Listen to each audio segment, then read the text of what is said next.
Okay, hello. Welcome to the stream. Let me just set up the environment and then I can start. Um,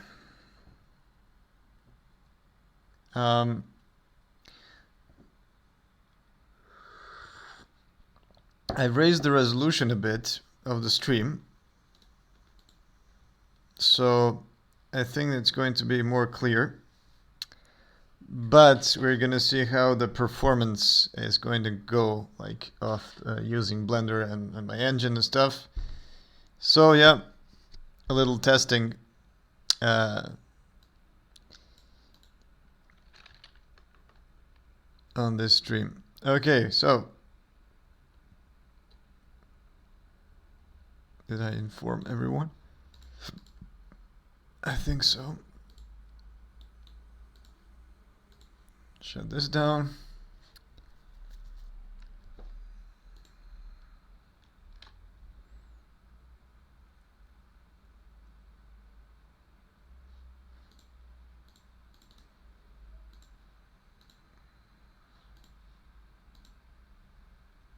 Oh, I don't have a lot of space on my C drive actually. Do I have anything that I can quickly clean up?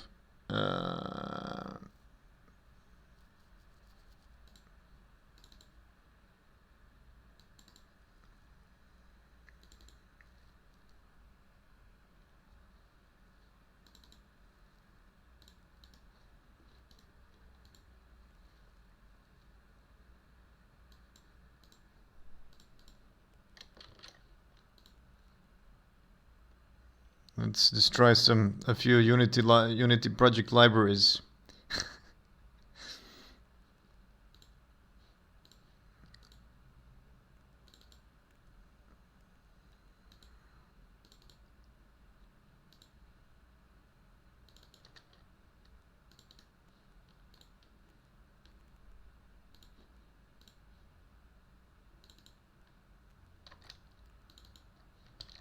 Okay, I hope I'll survive. So, let's begin. Screen looks good. Oh, the audio is on. Okay, so hello, welcome to another stream of Shakedown, the game development. So, from the last stream, which was 4 days ago, I think, when I made some night, an unplanned side quest. And then I was messing with the trying to get the physics to communicate with meshes, with my graphical meshes, and I couldn't get the custom pointers to work. So I spent like 1 hour trying to get it working on the stream, and I think it was very boring for everyone because I think everybody left the stream and nobody was commenting anymore. So, yeah. So I'm glad to say that I've actually fixed that problem. And the problem was really stupid. Actually, it was just a problem of documentation, of the bullets lack of documentation. But let's go over what happened apart from that. So in the past, like 3 days, yesterday and 2 days ago, I was refactoring the engine a lot. And I made some, I actually turned it on the most annoying part of this refactor. So what I was doing is I was trying to improve build times by moving things around, by reducing the number of includes in files and forward declaring some variables. And it turned out that, of course, then I had a lot of compile errors. And yeah, so I was trying to fix those errors. And yeah, so basically, where is my engine? Basically, what you have to do, I mean, what is? Let's go to the physics, for example, because that's the worst offender. So in C++, when you are you have CPP files, you have header files, right? The CPP files are your compilation units. It's really kind of like an awkward. It's a not awkward. It's just a strange way of the the way I learned all this stuff was strange. That's what I was trying to say.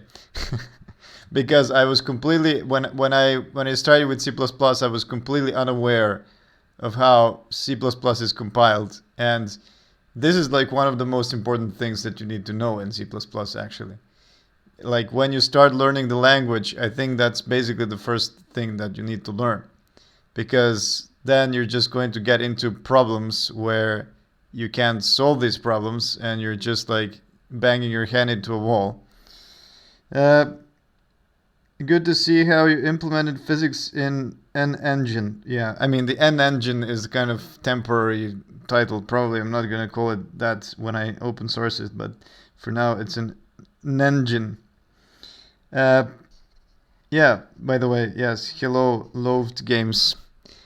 So yeah, what I used to have before this refactor is that I would just, for example, in this physics, in the physics H.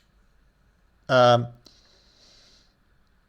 wait. Yeah, no. Let me actually start from the engine, because the engine is the one that kind of gathers everything. And so the way I created the engine is that you have this engine class, which is the main class.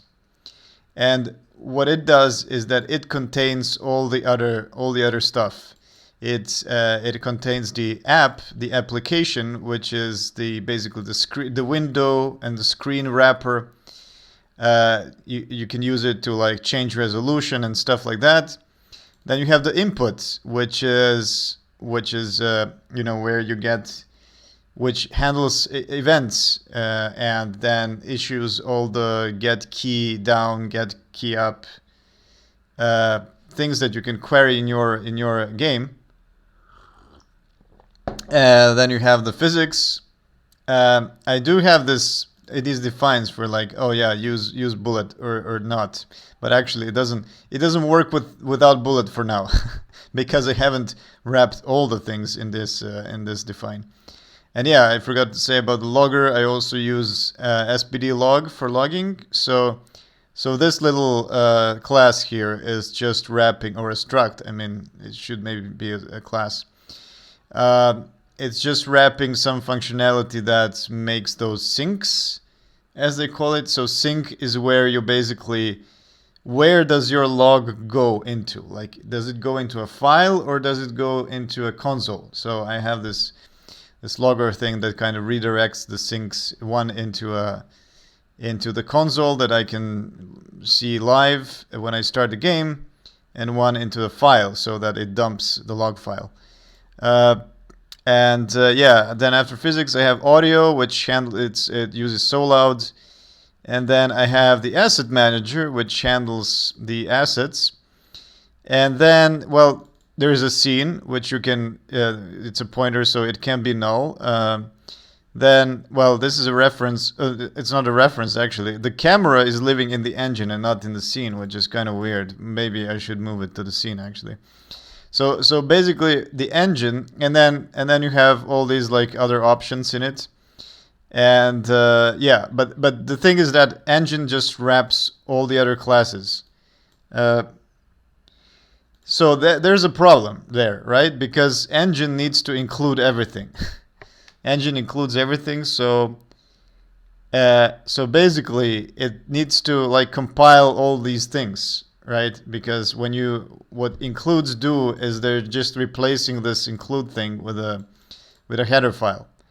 And the thing is that if you have a lot of so each of these things are actually getting some other libraries. For example, SoLoud H is getting the SoLoud library, and then physics is getting the bullet physics, and then the audio is using SoLoud, and the renderer is using GL functions. So like this gigantic engine class is actually dragging all this garbage and when it needs to recompile. And the thing is that so because I have so many things that it drags into it, then compiling the physics was actually pretty slow. Because it was dragging all the bullet physics headers and stuff. And the thing is that I was like, okay, so maybe I should make forward declarations for classes. And so what I did is that instead of just including bullets, I have these forward declarations for all my stuff that then I drag through then the physics only needs to include these forward declarations, so they don't provide any kind of definition. They have, the header file itself doesn't know anything about what these classes are, but then the linker comes later and picks up all these classes, finds them, and then so instead of having all these headers, I would just compile this, which makes the game build faster. Not by much, but yes, recompiling the engine is now quite faster. It is quite faster, not much faster, but yeah. And but anyway, yes, I found a lot of quirks where you can't forward declare nested classes, for example, and stuff like that. But anyway, I don't want to drag you into all this stuff. I just wanted to say that yes, for the past like 3 days, I was refactoring this to make it a bit better. And I was comparing the binaries of the final drive, like of the release version, and actually they're completely the same, even though I moved a lot of things around. So that's good that optimizations still work, even if I've just forward declared them and not, So the problem with not having forward declarations is that the CPP, the physics CPP, of course needs to include the whole bullet because it wouldn't work without it. But the problem was that everything else was actually dragging in bullet physics, even though it was not using it, like the engine class that I was just showing. So that was actually the problem. Yeah, I kind of failed to explain that that's the initial problem. So now there's much less baggage for engine and everything else, because some classes point into the engine. That was a bit like the application. It is using the engine. No, it's not. Actually, the application is using a singleton sometimes. Yeah, like here, engine instance. I don't know exactly how singletons work, because when you think about it, it's kind of weird that you have this global thing that you can point into, but I'm not actually oh no, I am actually including it. Yeah, of course I am including it, but it's only in the CPP. You see, actually, now when I'm thinking about it, that makes singletons even more efficient than just using pointers, because then you don't need to. I mean, more efficient in the sense of like developers' mental load, not more efficient maybe in architectural sense. Oh shit! And I totally forgot I have this not GLM because I was always also trying to extract my GLM forward declarations and everything. And I was going through each of these and trying to find, okay, which Which of these is the culprit that drags in GLM? I completely forgot to remove them. I will do it later. But the thing is that so GLM is the math library, and yeah, because I had this. Oh yeah, this is a funny one. Okay, I'm sorry that I'm not sticking to the Blender stuff yet. I'm going to do soon. I have this class that is called conversion, or it's not really a class. It's just a utility header, which I use to convert from. Yeah, I have some utility functions. I have some lerps for vectors. I have some conversions from like char to float, right? Like for colors from 0 to 1 to, or this one is for from 0 to 255 to 0 to 1. But then I also have this GLM conversions, GLM to bullet conversions. And you need to include all these things to use them. And I'm using this conversion thing, the conversion header, in a lot of files actually, because it's used in rendering, it's used in physics. And then it turned out that this little utility script that I made is actually dragging in a lot of other headers and then slowing down the compilation process. So I haven't yet fixed that, but I might do something about it.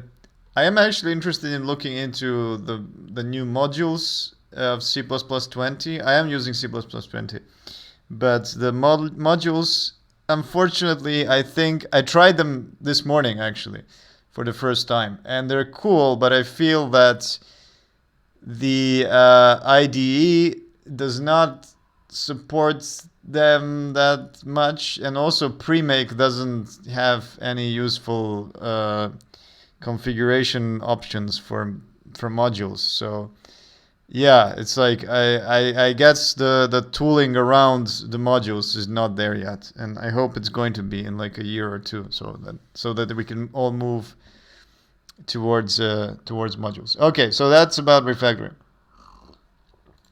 Oh yeah, another thing. I'm sorry, this is the second thing that I'm going to talk about programming today, and probably the last thing. And then we're gonna go to Blender. Is that on the last stream I was trying to get a pointer to the physics. I was trying to connect so when I raycast into mesh colliders, I wanted to get the graphical mesh data from that raycast, and for some reason I couldn't get it. The pointer was always null, and it didn't work. And I actually managed to fix it. So where is my raycast? What was the last? I think I actually put a bookmark. Yes, there it is. So what I was doing is I was raycasting into a mesh, and then trying to get this. So I found out that in Bullet there is this thing called a user index and a user pointer. So user index is just an int that you can use for anything you want, basically, and also a user pointer, which is, you know, again an int, I guess, or well, it can be a 64-bit number if you're using a 64-bit system. I'm actually using a 32-bit right now. Not the system, I mean I'm compiling in 32-bit. So the thing is that on my last stream, this user pointer, even if I was setting it, I was setting it somewhere. Let's find where I was setting it when I'm like create colliders. Where am I setting colliders? Oh, there. Add colliders to everything. So when I load the track, when I load my Monty Road GLTF, I go through each object and I add mesh colliders to them. Oh, wait, they added inline hints. I updated Visual Studio today. Oh no, I kind of don't like this. Yeah, I'm gonna have to disable it, but I'm not gonna do Coda anyway today, so I just realized that this is a new thing in the update. What I mean is these things. an inline hint, you can see now it's what type it is. It's like I'm using auto for, oh, what happened to them now? I'm using auto for a reason, you know, so like so that I don't have to look into it all the time. But when I hover over it, I want to see it. So I don't know what happened to it now. Anyway, so yes, when I add these colliders, I don't add colliders to trees. When I add the colliders, what I do is I was adding a user pointer to a surface, right? I have this surface thing, tarmac surface, and a dirt surface for now, and there's a number for now. Yeah, that was just a test.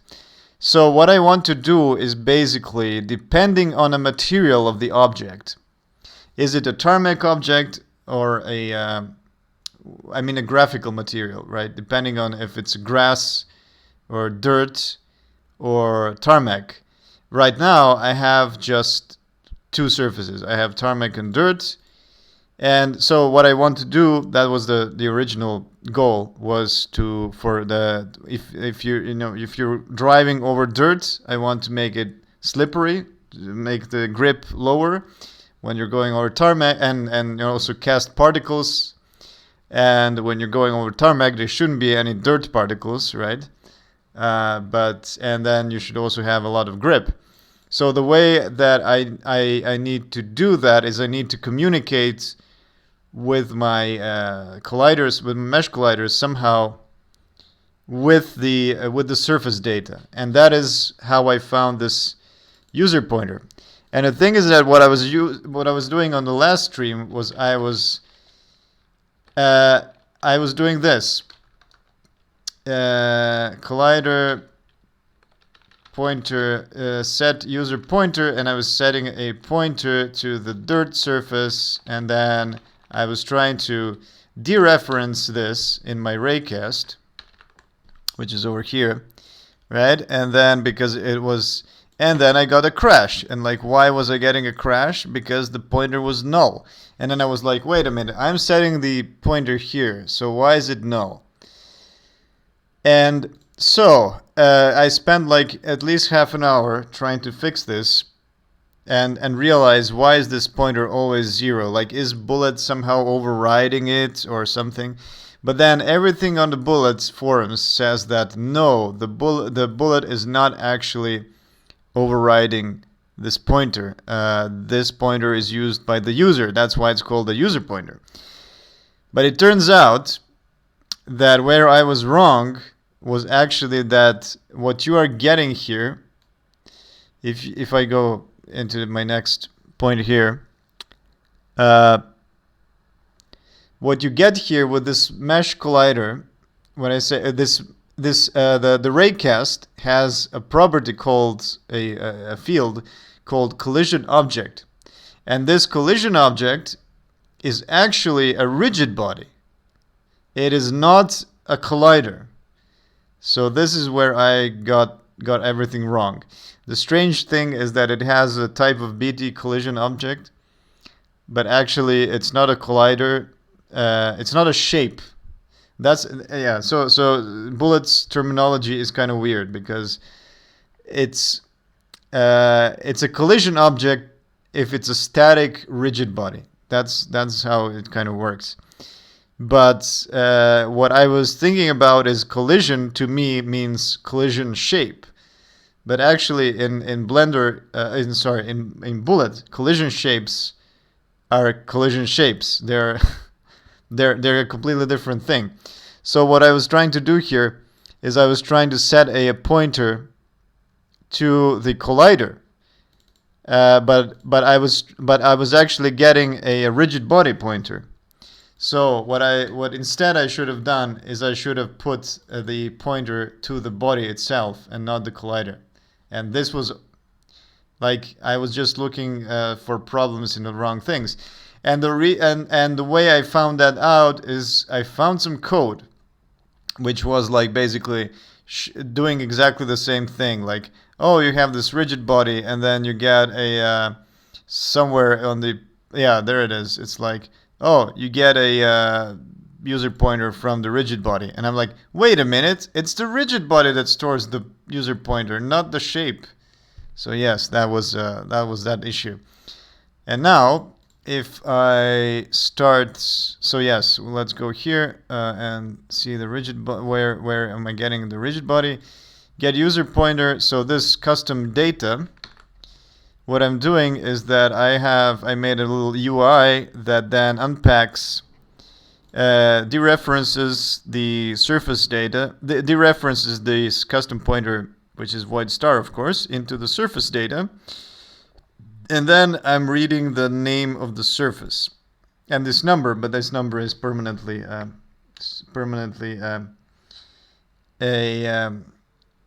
this number is permanently 666 right now for testing, of course. So yeah, let me actually start the drive. It is a startup project. Let's see. I hope I don't recompile the whole thing, the whole engine. Because I was, did I touch? Oh, I am going to actually recompile the whole engine. Great. Did I maybe accidentally touch something in the engine? I don't remember. Hello, Alex Kolopsia. Nice to see you. Just passing by to say hi. Looking forward to rally game. Yeah, thank you. So yeah, while this is compiling, let's see what. Oh yeah, and then there's a bridge section which I'm going to show you live in the game, and yeah, look at that. There's no errors. There's no false errors until a bit later. There it is. There it is. There are some errors I haven't. Some warnings. Sorry, not errors. Some warnings that I still need to fix. What does it say? Declaration of name hides class member. Oh yeah, this is one of the annoying things in C++. So if you have a parameter of the function, which is the exact same name as the material. So, you know, I have a field in material class that is called name. So if you pass a parameter that has the same name, although the compiler knows the difference, right? There's a difference between a this name and the name, right? It even it kind of shades it differently. So when it's kind of like dimmer, when it's a bit gray, that's a local function, and this name is actually a member. But the warnings don't like it. Actually, they kind of want you to make a separate name for these things, and yeah, because you can easily, because in C++ you can easily shoot yourself in the foot with that. In C#, I do this all the time. I always have the same names for stuff. But then in C# it's very clear what is what. In C++ it's much less clear. Oh yeah, and of course, for example, when you have a constructor, you pass a name and then you have name, right? It's kind of a weird thing. So yeah, so people prefer writing like M underscore. If you've seen this M underscore in other like in C#,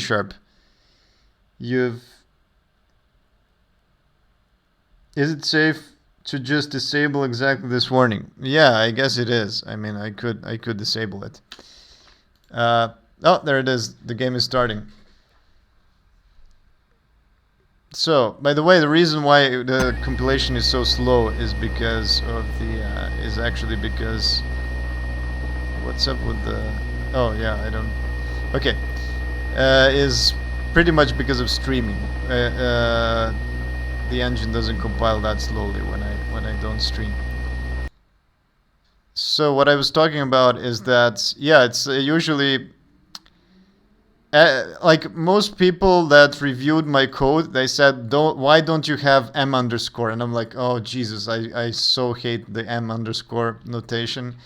But that's like a totally standard thing in C++, and like, yeah, you should have an M underscore. And when I see the M underscore in like C# code, I'm like, oh, come on. I see that you came from C++. It's It's the first sign of the of former C++ programmers. But one time I did actually shoot myself in the foot with that. So yeah, maybe I should be using the M underscore notation after all. Object by the name of SunCube not found. Interesting. Did I forget to did I forget to export it? Maybe I did. So yes, anyway, let's go into the game. Let's not talk about the code anymore.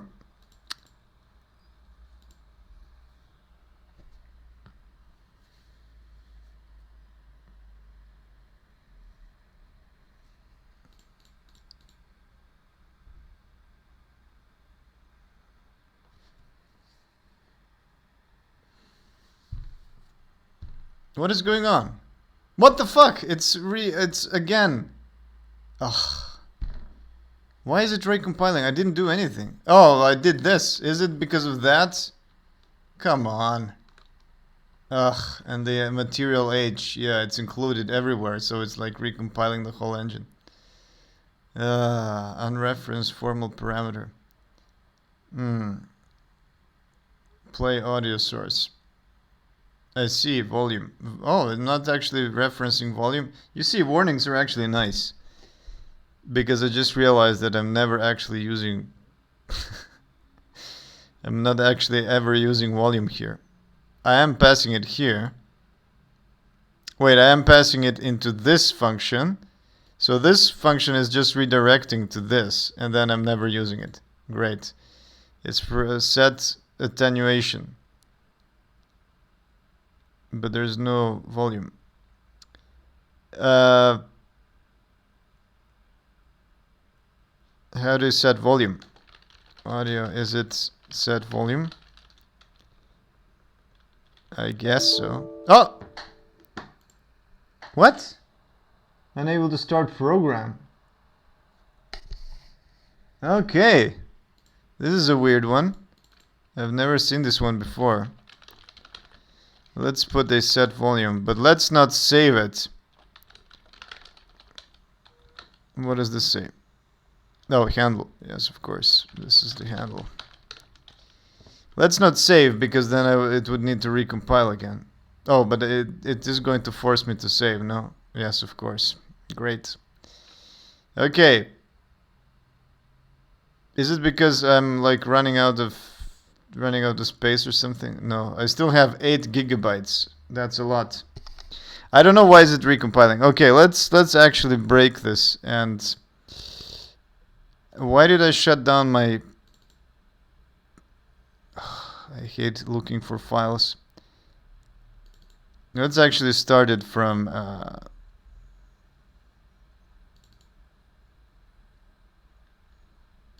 the app.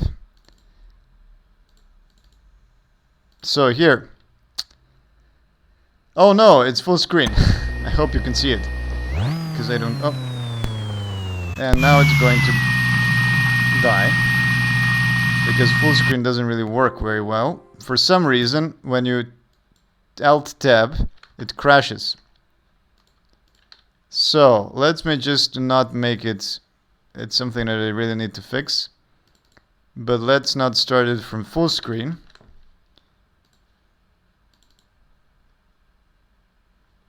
Okay. So. Yeah. So what I was talking about... I was talking about the... here's the game. You can drive a car. In case you haven't seen it before. Oh.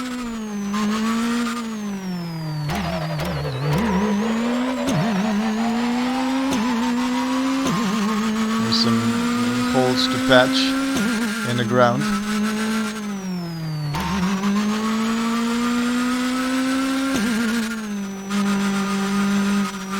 Okay. Great. There's no collision sounds yet, so it's kind of like, it's kind of weird. It's like made it out of clouds. what I wanted to say is that now I have this new thing, which is if I go into my free mode, you can see. Oh yes, of course. I am still driving the car, even though I'm moving the camera. So yeah, I have this new like camera mode where I can just fly now,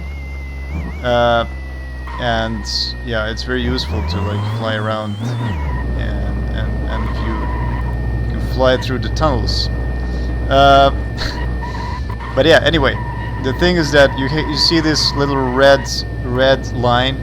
That's my raycast hit. So I'm raycasting into the object, and then the normal is pointing, you know, from the surface into the wherever the normal the object is oriented. And the thing is that if I bring up my my little UI here, you can see here at the top, you can see that it has a little user pointer here. It says, you know, it's a different. You can see the number. I don't know if you can see it actually. It's very small. There is a little number that is actually the pointer of my. Wait, is it the pointer of the surface? Yeah, it is. I think it is. Or is it the pointer of the? Oh yeah, the hit mesh. No, this is the first one. The first number is actually the pointer of the mesh that we've hit. So this was the first step I had to go through, and then see that okay, this is a different mesh than this. This grass patch is a separate mesh because it's using a different material. So in my engine, the meshes and materials are meshes can't have multiple materials. They're all separate meshes, and you can see here that there are different pointers to different meshes. And then at the bottom, there's a little text that says tarmac or dirt, right? So tarmac, dirt, tarmac, dirt. So the game now knows which is tarmac and which is dirt, and now I can easily implement the different surfaces and stuff, which is pretty cool. So that was the big that was the only, I think, that was the last unknown I kind of had about the game, because I didn't really know how to implement that. And then after this, I can kind of make the whole game now work. The first version at least. Okay, there's no more unknowns, I think. Anyway, that's it. That's how I got the tarmac and dirt to work. And now, oh yeah, I forgot one more thing. Let's see. I forgot to show that I was making the bridge. I created a new bridge, the bridge texture, and look at that nice UV unwrap with the arc and the little how do you call the cornerstones going from all throughout the whole height. I used a texture from textures.com, and yeah, you can see that it's actually mirrored. Here you can see some face. It's a Rorschach form, and then I kind of have this edge, which is kind of a brighter color with some nice stepped stones, and then I unwrapped it in such a way to be to have it there on the corner, so that looks nice. And this green thing here is supposed to be, wait, let me turn off the frame buffer so that it's a bit clearer. Yeah, this green thing is going to be the fence, but I don't have the fence texture yet. So yeah, that's new, and also this kind of region is now kind of complete. There's a little parking spot here for watching vistas from the end of the bridge, and then there's this tricky section going up or down depending on which orientation you're coming from, and it's nicely shaded in vertex color. So yeah, this kind of region is now complete with the whole tunnel section. And the next thing that I'm working on is Oh yeah, and there's also this hole to patch. That's the last thing left, and to make this kind of the base of the bridge actually work with the bridge. And I don't know why is this black, why is this shaded black? It shouldn't be, but maybe just because the vertices are not merged. Anyway, yes, and there's a little nice channel here for water, so that the water can run down from this little valley all the way down next to the bridge, and I'm gonna make a little pipe going through the bridge and then go into the river. So just because I care about water drainage very much. It's one of the downsides of being studying architecture, you know. Okay. So yes, the next section that is about half of the map is still incomplete. Oh yeah, and one more thing that I was working on is the town section. Now the town section has nice crossings, as you can see, with curbs on the sides, and yeah, and there is a little road that goes into nothing right now, but there's going to be a little road. You can go around here and then around here, down and across the bridge. And kind of temporary little bridge mesh there. So, oh, I'm in the river. Okay, let's restart and let's go actually around to see the town. So there's going to be a little bridge here that goes over the stream that goes into the big river. And yeah, so there is this little town section, which is now nicer. It just needs buildings. But the road is kind of complete. It has curbs, and then you do this, and you go around, and then the big crossing here onto the bridge and into the tunnel section. So about maybe 50-60% of the track is now complete. So yeah, looking forward to patching everything else. This is the nicest section. This is the one that is basically finished. I might add some rocks or something hanging from the wall, and some also some like kind of like wall. How do you say it? The ground walls, you know, on the sides. Yep. But yeah, it is pretty. This section is the nicest and pretty much complete. Yeah, let me drive one lap just to show you around. And then we can go on to finally onto Blender.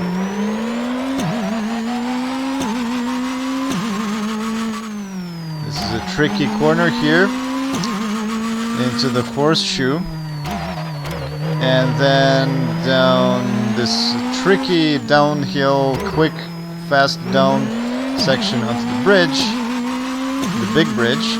And then into the tunnel on the left, not this big hole on the right, which is just a hole in the mountain that is not yet complete. You can use the side channel to help you go. And then there's this fast, twisty section, and there's going to be another bridge across the stream, and then this tricky, tight section, which I should make a bit tighter. And then you go into another horseshoe, and this section is going to be snowy in the end. I still haven't done that. And you can see the town from here on the right. And then you go into this fastest section of the track where you basically can go, you know, full throttle. Yeah, except I don't know how to drive. And then all the way under the bridge. And then you have another hairpin, which then leads you directly into the town. So that's the track. I need to slow down here. And of course, what you can also do is you can take. Oh, yeah, there's some polygons missing there.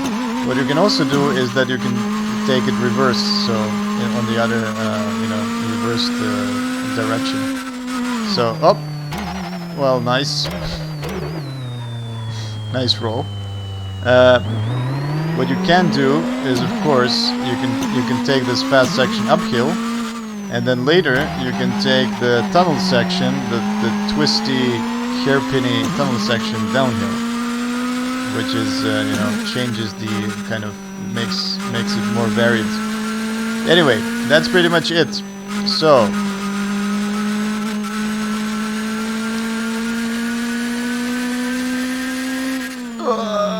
Step on the brakes. Oh, a bit over. Okay. Oh yeah, I totally forgot to say that I also have one more thing. Which, let's see if it works, actually. It does, recompiling shader. Yes, so I have a live recompilation of shaders now. Which I need to find now. Standard, GLSL, there it is. So if I change the shader in any way, like you say by 5, and go back to the game, it's going to recompile shaders live. So that's going to make working on shaders a lot easier.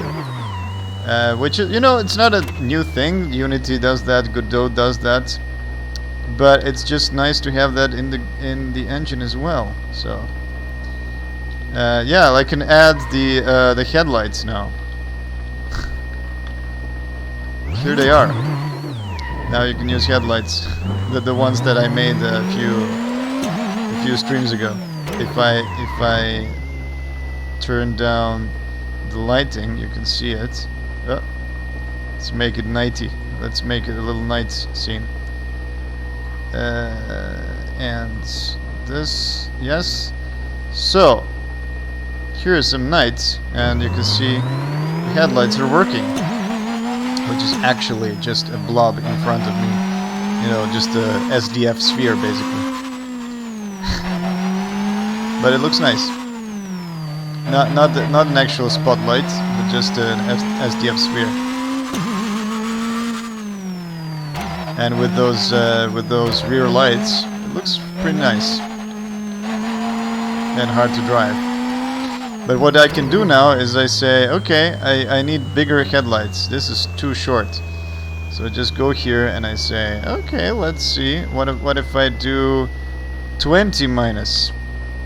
And there we go. Now it's much bigger, but it's much bigger because I also need to push it forward. There it is. Oh, much brighter. Nice. Ah, no. Into the channel. Oh, okay, let me restart. So yeah, now you can even drive with the headlights on. Cool. Let's go into let's see how the town looks in the night.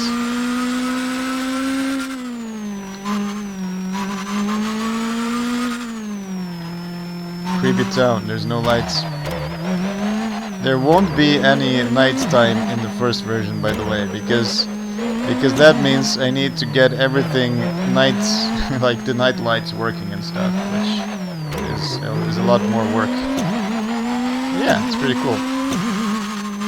Anyway, yes, let's go to Blender now. Finally, I do tend to like play the game a lot now lately.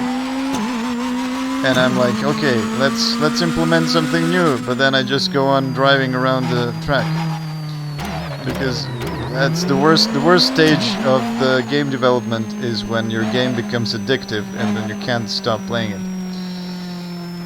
Okay, but here I ended it. So everything is good with the stream. Hello, it's night. Yes, I was just showing off the night time and how I can change the shaders live now. I don't have to restart the game anymore. Anyway, yes, but I was about to end that and start doing the work that I promised, which is Blender. So, let's go into 3.2.1.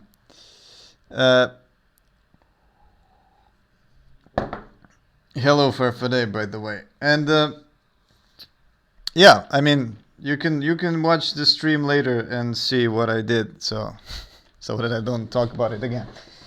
Yeah, let's go to the track, and I can show you there actually the new bridge section. Oh yeah, and I totally forgot to say that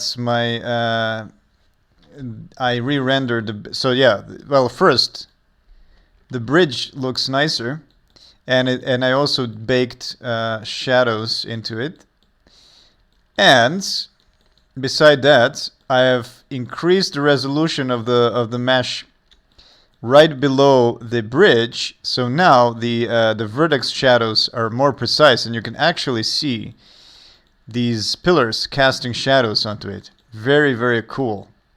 So yeah, and then I have this. The last thing I was working on was actually this channel, as I was talking in game about having this little water drainage channel that then goes next to the bridge, and I'm going to make a little hole under the road, which goes down into the river, just draining this little valley I have here. Okay, but anyway, yes, in a town. Yeah, I'm never gonna start working on the geometry nodes, which is the new thing. So this whole thing, I was making the cross sections, the crossings and everything. Yesterday, yes, I was working on that yesterday. So yes, as you can see, the roofs have this terrible bark texture or whatever it is, and at some point I'm going to have to replace these with nicer models.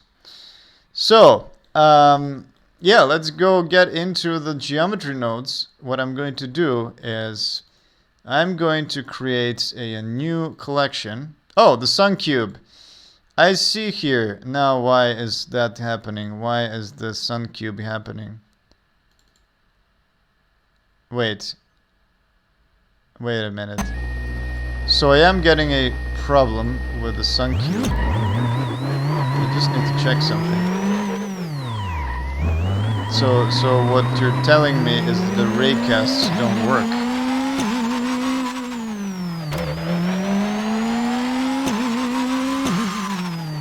They do. Wait a minute. I am getting shaded. The car is getting shaded. So how is that working? I think that the problem is that I made this. I made the name of the sun cube capital.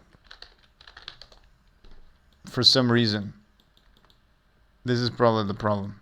Anyway. Yeah.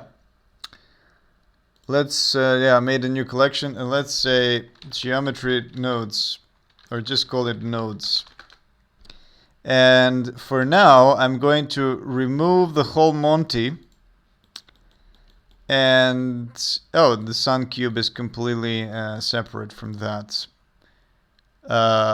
Yeah, I'm just gonna hide it for now.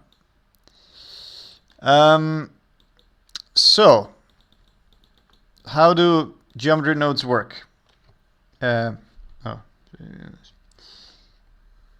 What are we going to do now? Is that so? Yeah, what's the plan actually on the stream? I showed you the bridge section. I showed the large refactor. I managed to get a correct pointer for physics objects. But now, let's do geometry nodes. Yes, so the first thing I want to do is I want to have procedural guardrails. Let me get the... let me find the other project.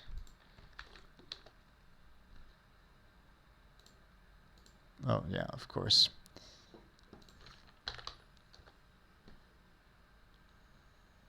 Where is it? Shakedown. Monty. Yes, there it is. So, just want to open the pure ref so that we can look at these beautiful photos that I collected for references.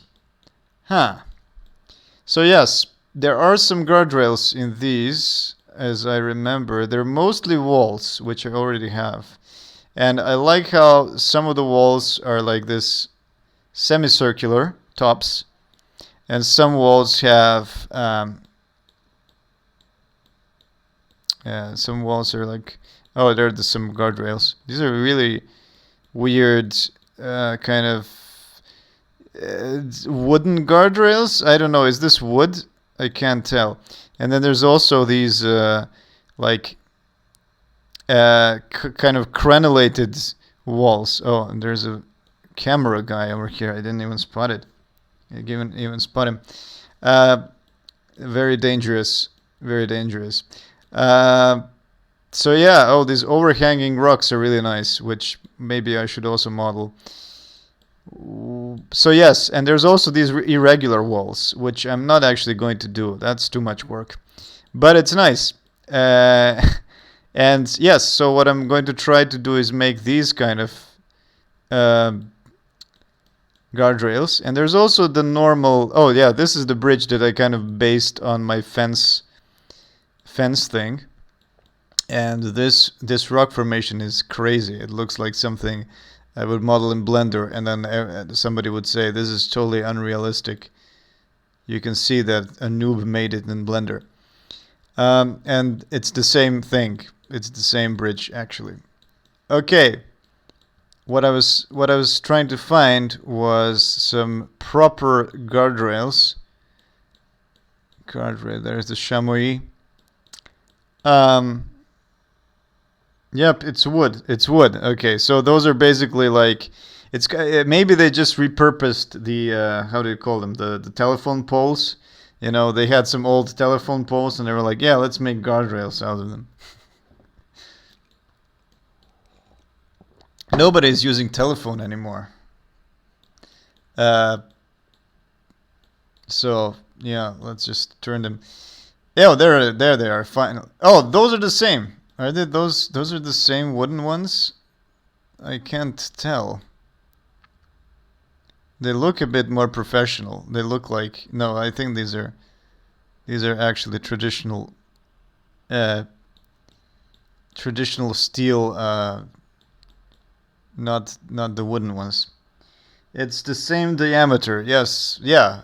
I mean, why not? If you can repurpose the telephone poles, why not? Oh my god, and look at this guy. This guy knows what danger is. My god. Is that a person? I can't tell. What is this? Oh, maybe it's kind of some kind of lights? I'm not sure. Looks weird. Looks like some kind of a rig. It looks like a zipline rig or something. Oh, and there's some dark people here as well. Really like, you know. Oh, there's a doctor as well. Oh, and some signs. Okay. Oh, what is this? Danger. Slippery road. I don't know. It's R2D2. Yeah, it's R2D2. Alien people. Yeah, I mean this guy was really weird. Like, look at that guy. Man, the eyes. The eyes. This guy looks like he's like, nobody can actually, you can only see them. Yeah. You can only see them, you can only see him in the photo. Like, he doesn't, nobody actually sees him in real life. This is the only photo of the person ever made. Yeah, and I really like these. There's some fences here, which I should probably add. Yeah, I can try to make some fences, some nice fences, and this little I don't know what this is. It doesn't look like a toilet, but something. Yeah. So what I want to do now is, oh, and the mill, of course. Yeah, let's start by making this wooden little guardrails, which are typical for the Monte Carlo area, the southern France, I guess, mountainous, poor neighborhoods of southern France. Fences. I don't know what's fences. For electric transform, like 10,000 volts to 230 volts. An electric, you mean like an electric trans? Oh yeah, like how do you say that? Jesus, how do you call that? A transformer? In Serbian we would say transformer. Yes, but yeah, I know what you mean. You like electrical switch from. Where was that? You were talking about this little house, the little shed, but I don't see any lines going into it. Maybe it's is it this? Maybe it's underground. I mean, who knows? Uh, could be an electrical switch. Yes. Uh, anyway, yes. So, what are we gonna do? Finally, something to do. So let's first make a little mesh. Let's make it like, I don't know, should it be 6-sided? Why not? It's low poly, so 6-sided is fine. Underground. Yes. So this is gonna be our little stick. Oh yeah, one more thing. I want to check what does the end look like? Is the end? So yeah, let's have a little paint. Let's paint a bit. So the thing is that I want to make sort of like one segment. How it looks like is like you have this vertical poles, right? And then you have the horizontal ones. But the thing is that how does the end? What are the segments? Are these the segments? This? Or is like this the segment, right? Because it would make sense to make a thing that looks like this. Like this, right? And then they kind of stack, right? Like this. But the thing is that when it comes to the ends of the rail, then you have this thing that is kind of sticking out, right? Which maybe it doesn't exist. Maybe it kind of ends here. So that's what I wanted to actually see. Monte Carlo Rally guardrail. The end go to ground or to a wall. Go four-sided, 6-sided is for cowards. Four-sided is a little, I think, too. So yeah, I guess what you're saying is that the end is kind of like it ends kind of here, and then it goes into the ground like this. I guess you just put a pole inside the ground. So yeah, then it means I need to have a separate ending.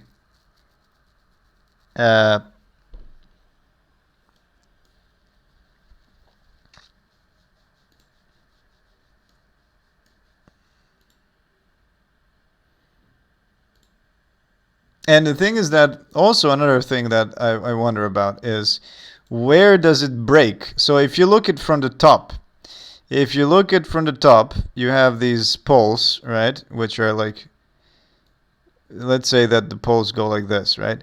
So how do the like the straight sections go? Do they go from one pole to the other like this?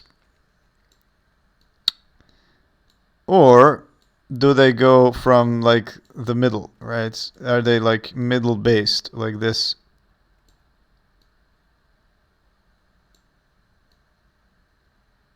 So that's what I need to figure out first before modeling.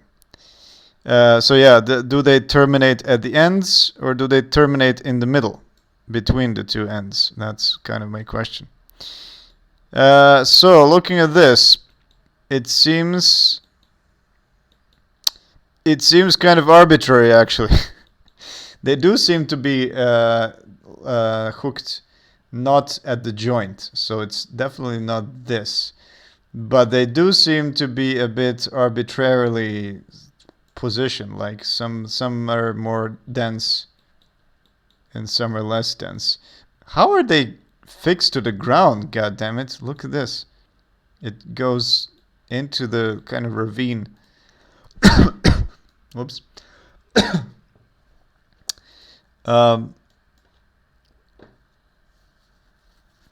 Just bend the spline into the ground.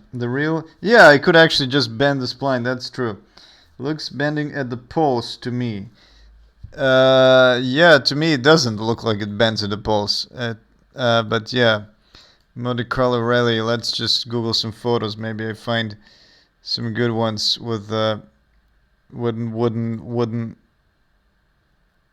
guardrails. I don't know. Didn't really look for them previously.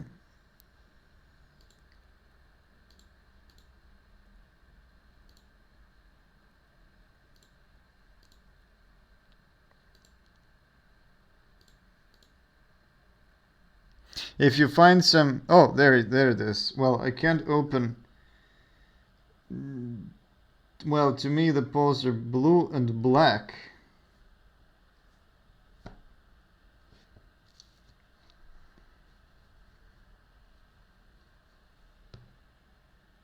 Oh, wow. Okay. They are actually jointed at the... Interesting.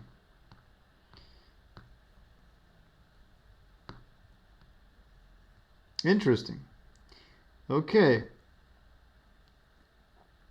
So that they are actually jointed at the ends. I guess we are going to do that then.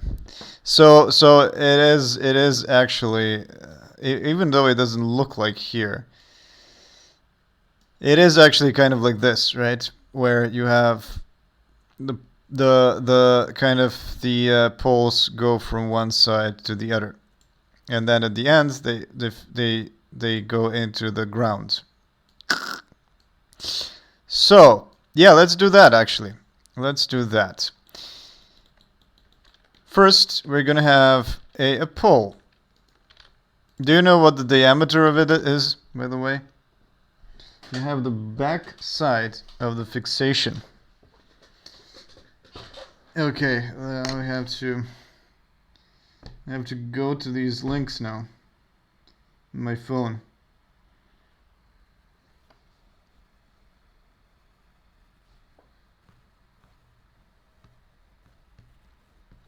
Thanks for that, by the way. It's like I would not know how to Google that in French.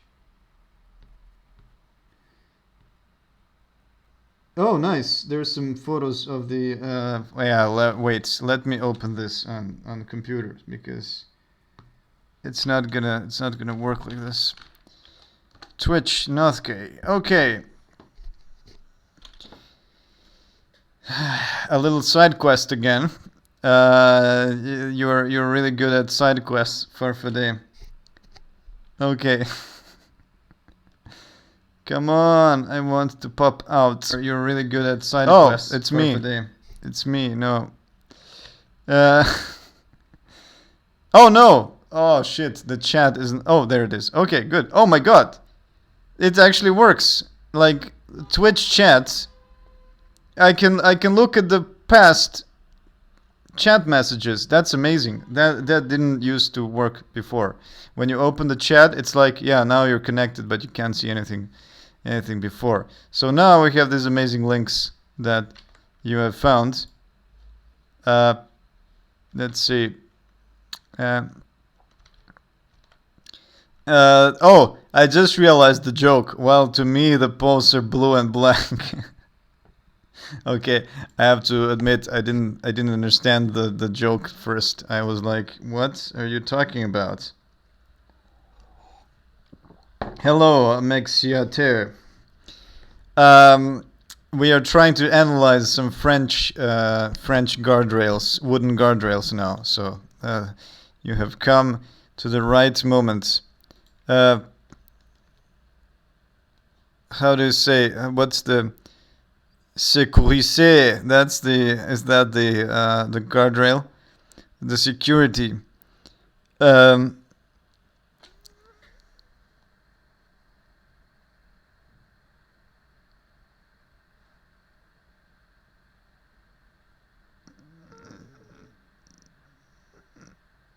Protéger.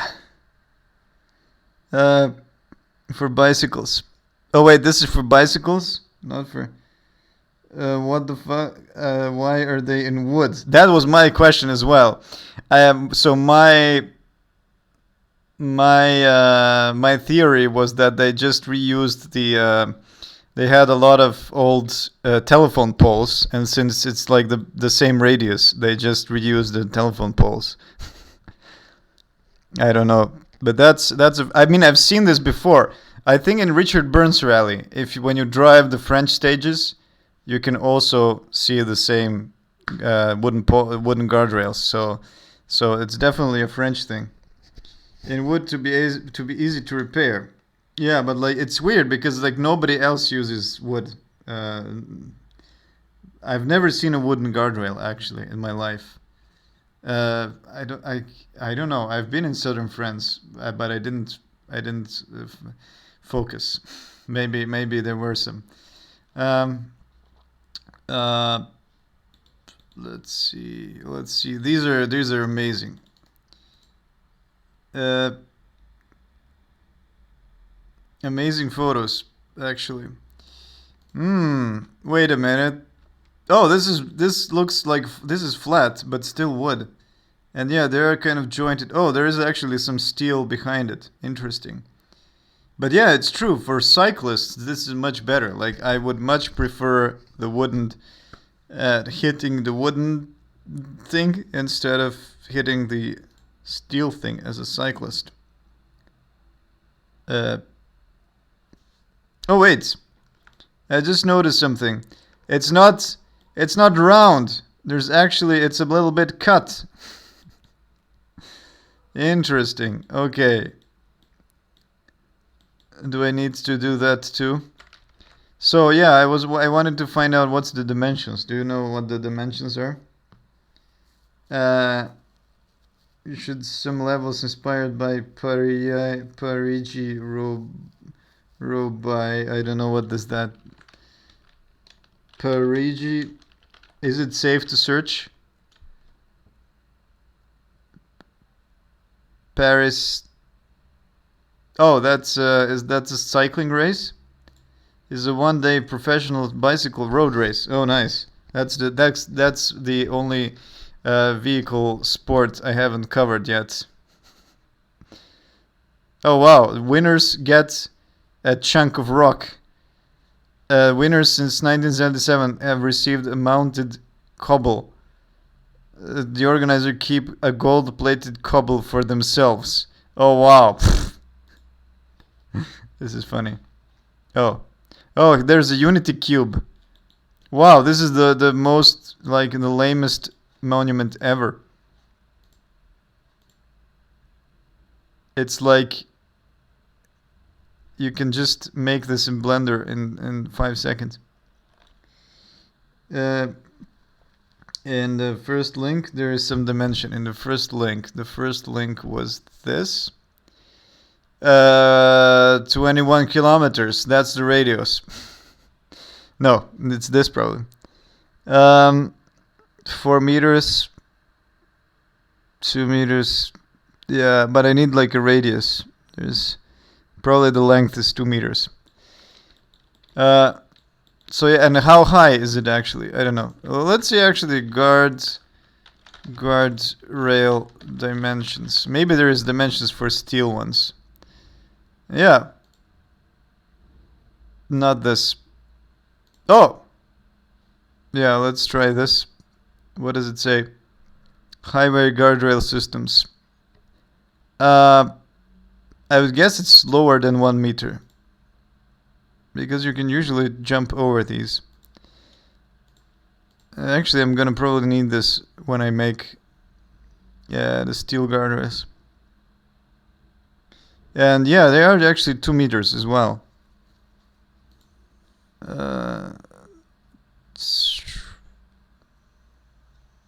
Oh, here you can buy some guardrails. Just difficult pebble bicycle race. Nice.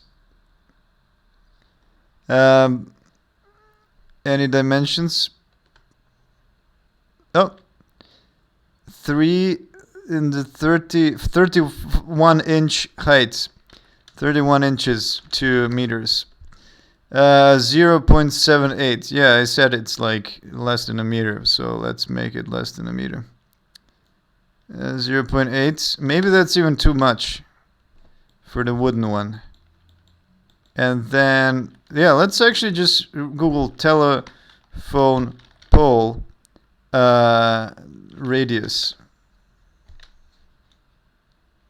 Class 1 poles. Wooden telephone pole radius.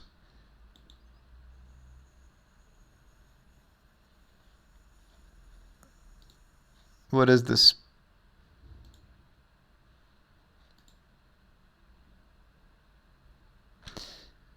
They're, I don't know, 14 centimeters. Oh, you found it. Cool. So maybe I should just make it 14 centimeters. Wait, I just realized that I can't do that with this. I can't do it precise dimensions from a how do you call this? Where are you? Oh, there you are. I can't do a precise dimensions with hexagon, so I'm just gonna make this a 14 centimeters. Okay, cool. I was almost there. I'm going to resize it so that it's kind of like this. And then apply this. Apply the scale. And let's say that it's like 0.8. That's going to be okay. Maybe they count the braid part into the head. I don't think so. No, but the thing is that these kind of guardrails, I think they are probably that high. But the wooden ones, maybe they're lower. So, okay. So let's say that this is this is my little pole. Well, that's what she said. Let's make this sharp. Oh yeah. So that it has some smoothing. Cool.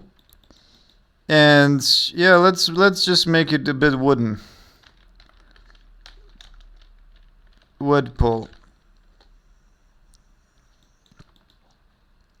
I can't remember if I used the material first. Yeah, I did actually use the material first in my naming scheme. Yeah,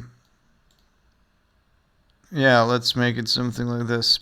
Okay, it's not really important because I'm gonna replace it with a texture anyway. So let's make now the horizontal parts. 90 degrees. And something like this. And make it a 2 meters wide. Cool. And yeah, of course, the problem is that we need to, this should be not in the middle. 2 meters scale. Okay, so we kind of have this thing, right? That's our beautiful guardrail. But the as we have established, the horizontal poles should be jointed at the vertical, the pillars. Let's call these rails and these poles. So the pole and the rail. Okay, let's see.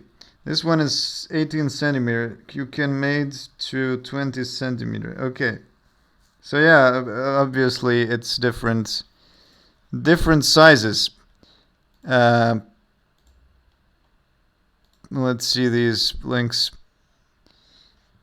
Maybe they count the braid parts. Yeah, I already answered that. Oh, nice. Oh, this is a perfect one. I really like this one. Okay, so what does it say? 18 centimeters cross section. Okay, so if I make it a how much is actually 18 compared to my current one. I think actually the thicker the better. And that's again what she said. Because in the game it's gonna look, you know, chunkier is better in the game. That's what I think.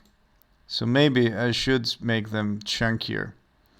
But the interesting thing is here in this photo, it kind of looks like the pillars are thinner than the rails. Oh. But yeah, let's go with the 18. Okay, let's resize it a bit. So something like this. Scale, and this we're gonna be a bit.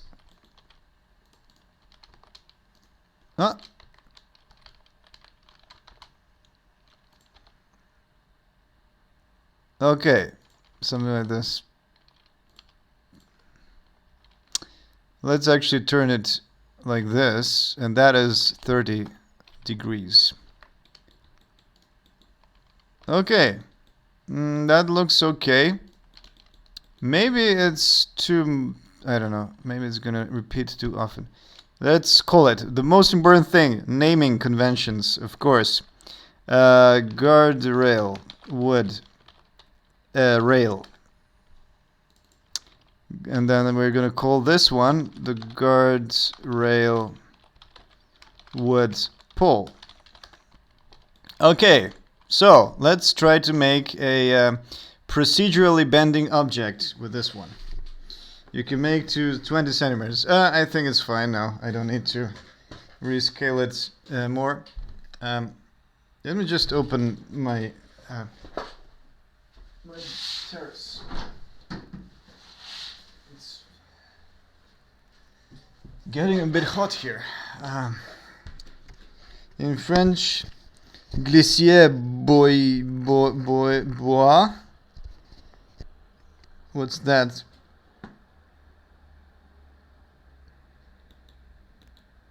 It's glistening boys. I don't know. Anyway, yes. So what? By the way, before geometry nodes, let's have this thing combined. And now, what I'm going to do is that before geometry nodes, how you would do curve. Yeah, so you have a curve. And let me show you before geometry nodes what you would do to create a guardrail style thing. So you didn't have geometry nodes, but you did have modifiers. So in the past, let me just hide this for a moment. You would have an array modifier, right? And then you would create many multiples of the rails. And what you do then is you bend it. Oh, I see. Glissier bois is wood. I don't know if that's a correct pronunciation. You have a curve, and then you would do an array, and then you would get another modifier, which is called a curve modifier, to like deform your mesh along a curve. And you say, okay, oh yeah, let's call this one guardrail curve. So I'm gonna use a, oh yeah, by the way, I always prefix it with C so that you know that it's a curve. Let's call it then C guardrail test. C guardrail test. And as you can see, we have bent the wood along the curve. But what is actually the problem with this? Well, the problem with this is that you're bending the mesh. you're not actually using like a stack of objects. It's not the same as doing this, for example, like putting poles next to each other, right? What you're doing now is you're actually bending this, and the mesh, as you can see at the on the edges themselves, on the places where they join, you actually merge these vertices. And the another problem is that the poles don't actually always follow the curve because of where the vertices are. So the vertices, because the curve, it is sampling the curve, right? But at this point, it's going to have a completely different position than at this point where the pole is. So then some of the poles are kind of inside a mesh and some are outside, and it's kind of like looks very basic and dirty. And the thing is that you don't have a lot of ways how to modify that, how to like improve it, right? You can move it around, but there was not a lot of options. So what we're going to do now is, instead of doing this way with one object, and of course the other thing is that we want to use two different objects, because we have just established that the poles and the poles that you can see here and the rails that you can see here are kind of two separate objects that are that needs to go from one point to another. So what I want to do is I want to actually kind of program that, implement that in the geometry nodes. So yeah, I just wanted to show you a little bit how it would work before. So one more thing that I want to implement is that I want to base the geometry node on the curve itself instead of the mesh. Because then for each copied curve, I can have many geometry nodes. So instead of copying the mesh itself and then changing the curve, instead of the mesh pointing to the curve, I have multiple curves that point to the same mesh. This is something that you couldn't do before with materials. So yeah, let's actually create a new workspace, which Blender already has these workspaces, and there's one special for geometry nodes. And why is this nice? Because it gives you this data view as well, and it gives you some the geometry nodes view. And yeah, let's select the guardrails and create a new one. So when you create a new geometry node, what happens is that the modifier gets added,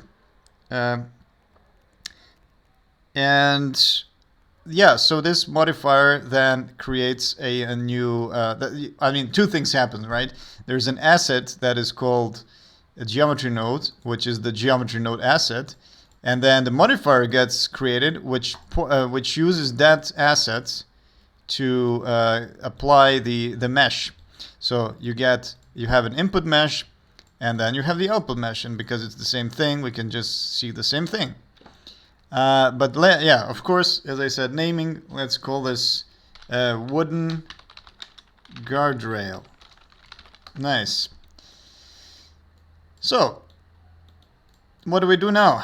Well, let's first try to spawn some objects onto the curve.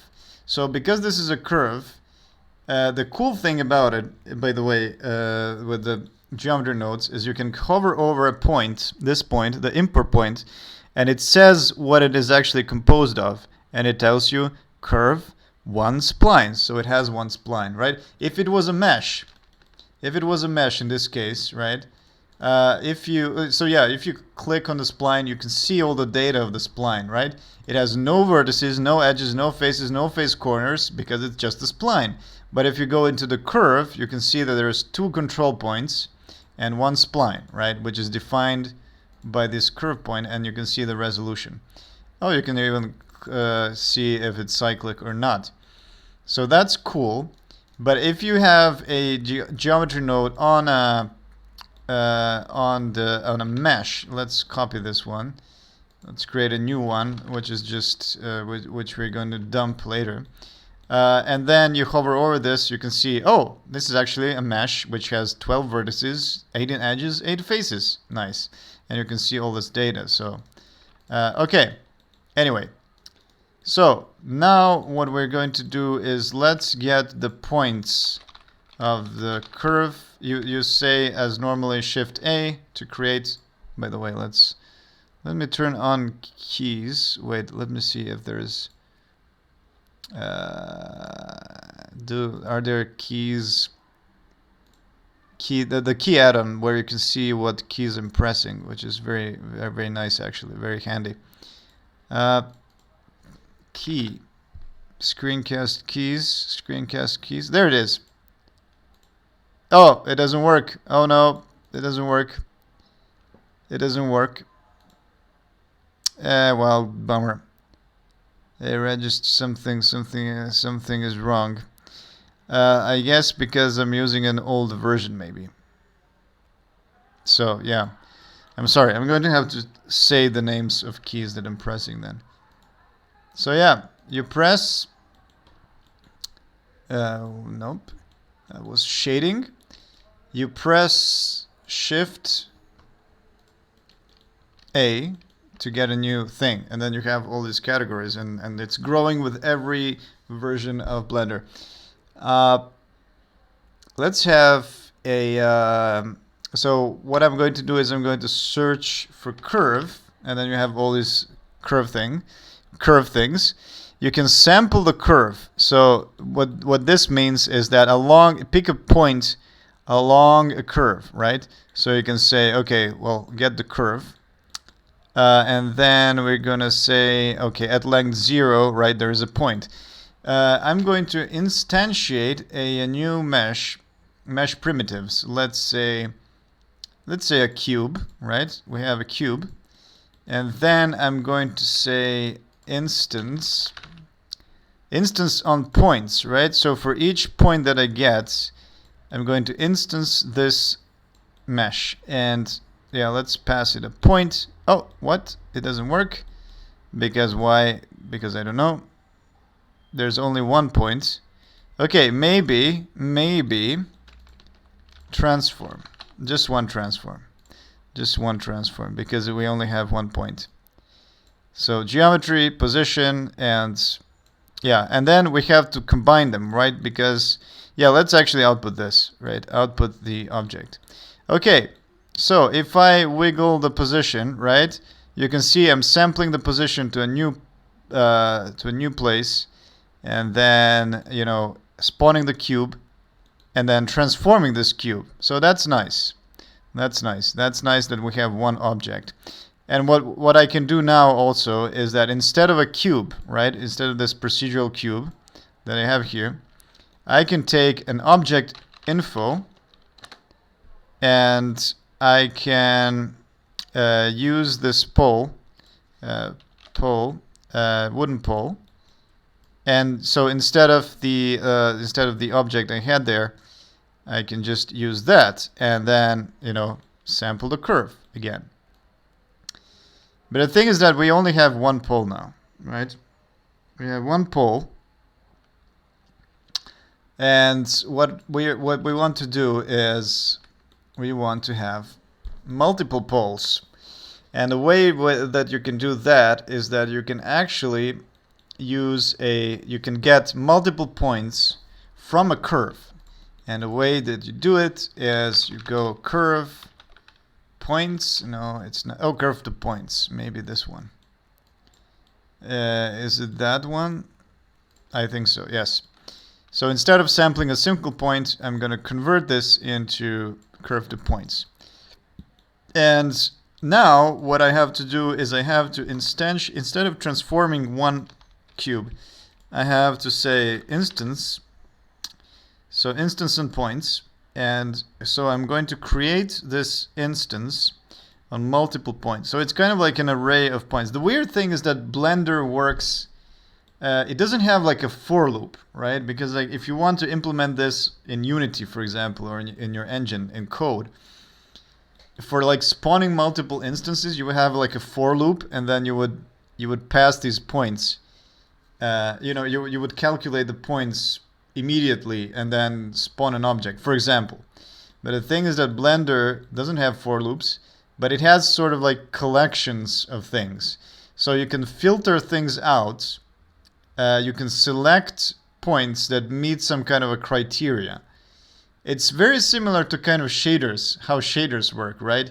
You're not actually for looping through each pixel in the screen. What you're doing is that you're selecting pixels based on some criteria so that it can work in parallel. And this is kind of the reason behind having this in Blender as well, because then you can have multiple points work in parallel. So that's why it's really fast. You don't have a for loop, but it is kind of a much more difficult thing to reason about, because you constantly have to think of this kind of like solving on a big arrays, and you have to think through that, and you don't have a way how to like go through each element or something. I know that in Houdini, a friend of mine was showing me that like you can kind of go through each kind of point and edge and then do custom code on that, which yeah, maybe they're going to introduce that in Blender.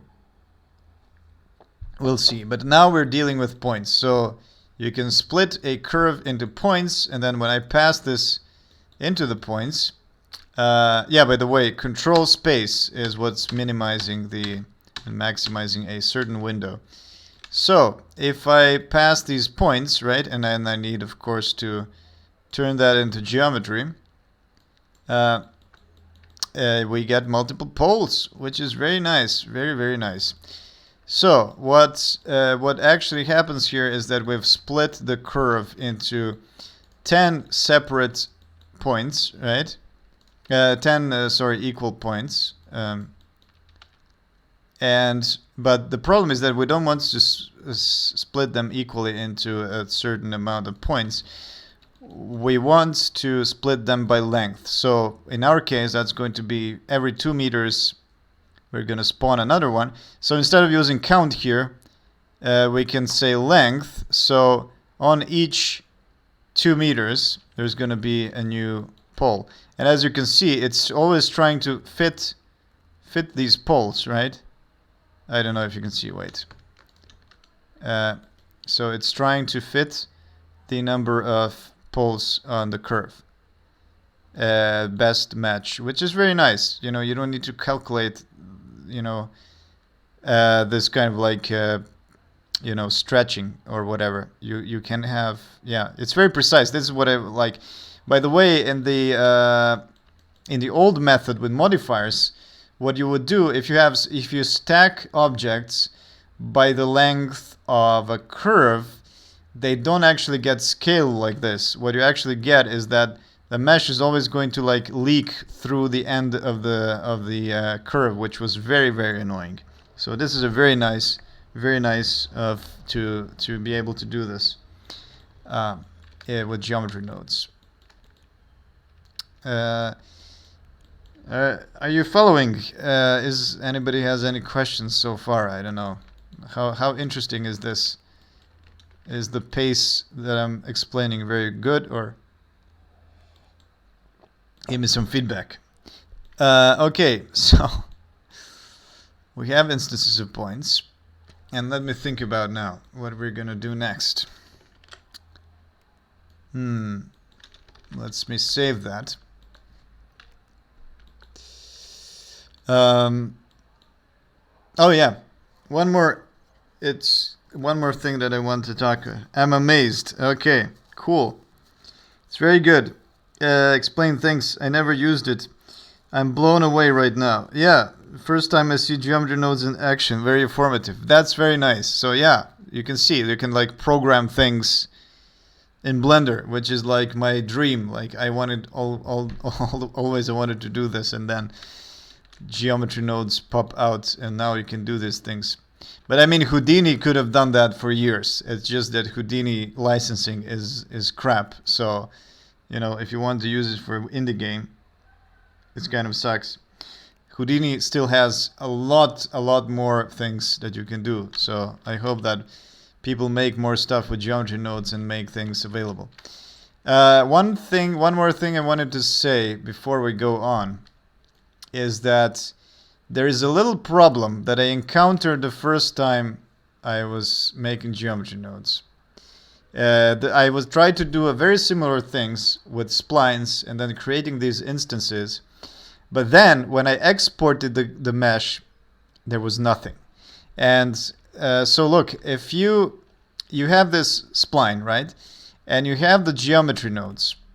And then you apply this modifier, right? To convert it into a mesh, to kind of, finalize it and be able to export it. But if I apply, oh, transform curve to mesh in order to apply constructive modifiers. Okay, what?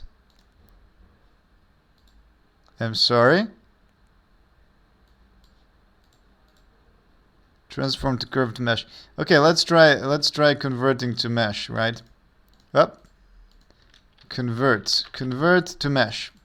And everything disappears. And yeah, so the first time when I did this, I was like, what the hell? I did all this work in geometry nodes. By the way, let's hide these things. So I did all this work with geometry nodes and now it's completely gone.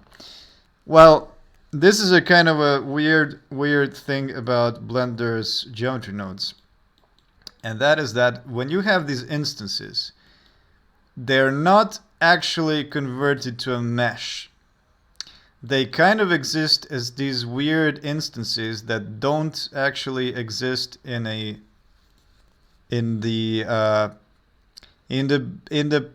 browser, in the scene collection browser, right?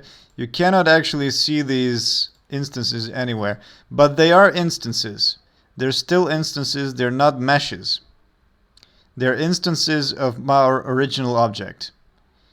So to actually convert it to a mesh, you have to use this weird node, which is called realize instances.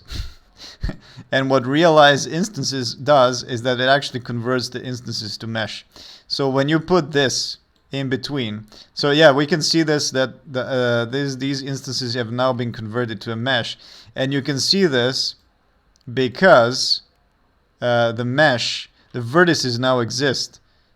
Before this, when we had this thing just connected like this, we had this converted like this, there was no meshes. It's kind of what you can see here. Actually, I didn't even know that. I just noticed it. These are the instances actually exist here. So they don't even exist in the scene collection. They exist in the geometry nodes. But then you have to convert them into meshes. And now when you convert them into meshes and you say, okay, apply. Oh, sorry, yeah, you can't do it like this. When you apply the mesh, there they are. Now it's an actual mesh that you can modify individually, right? But yeah, you can export it now, and you couldn't do it before. So yes, in case you export your mesh with instances on them, and you see nothing in the game or in your exported model, this is why, because you need to realize instances. So yes. So we got the upright poles, but yeah, let's add the other poles, the horizontal ones now. And yeah, let's add another object info thing. And we need the rail, guardrail wood rail. And then let's have it the same. So yeah, curve to points. Let's use the same curve to points actually. Instances and points. Let's copy this. And we're going to use the same points. The same points. And we are going to geometry instance this geometry, right? And we're going to realize these instances. And then we are going to join. It's not merge, it's not combine, it's join geometry. When you start out with geometry nodes, this is the hard part. It's kind of like knowing what the names of things are in Blender. Because I go here and then I'm like, combine. Oh no, what did I do? Combine. It's combine RGB. No, I want to combine meshes. No, I want to merge. Merge. No, I don't want to merge by distance. I want to merge two meshes. But it's like, that's not merging. That's joining. So you just have to know these things. Okay, let's combine these and then output them. So now, as you can see, we have the poles as well, which are now in the middle. But what I want to do is I want to actually offset them. And of course, we notice now, we didn't notice this with the poles, with the upright poles. But because they're not actually oriented towards the curve, right? So we didn't notice this with upright poles because they're oriented correctly all the time. But with the horizontals, yeah, they do seem wrong. So yeah, if you pass rotation into the object from here, right? No, not the object. Sorry, from the curves, right? You have rotation. There they are. The rotation now works, but the problem is that it's a wrong rotation, right? So what are we going to do actually now? Well, there is a rotate instances. What does rotate instances do? I don't think it's rotate instances. I think we need rotate Euler. Let's try this. Rotate by. So basically we need to transform this rotation to have a correct one. I think that's it.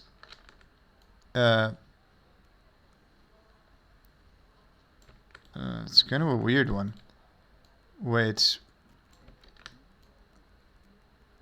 Okay, so yes, this one needs to be -90 maybe. Yeah, and then we have to convert it kind of upright, which is this, right? No, it's not. It's completely screwed up. Okay, let me actually make the curve a bit more curvy so that we can see it from different segments. So, oh wait, it's closed. Why is it closed? I didn't want to make it closed.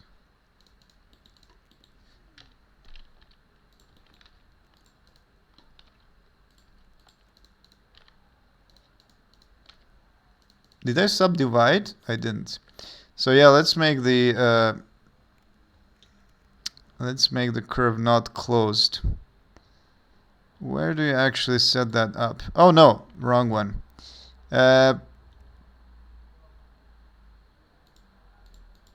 Can you make the curve not closed somewhere?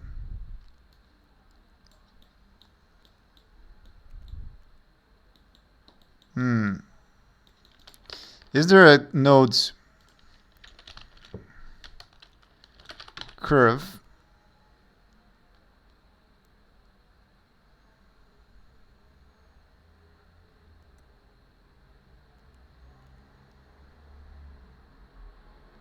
Set curve tilt. Oh, that's another thing. I forgot to turn off the tilt. The twists should always be Z up, but that doesn't change anything. It's strange. Like, why is it actually closed? Did I accidentally because I am using the length. That's okay. Okay.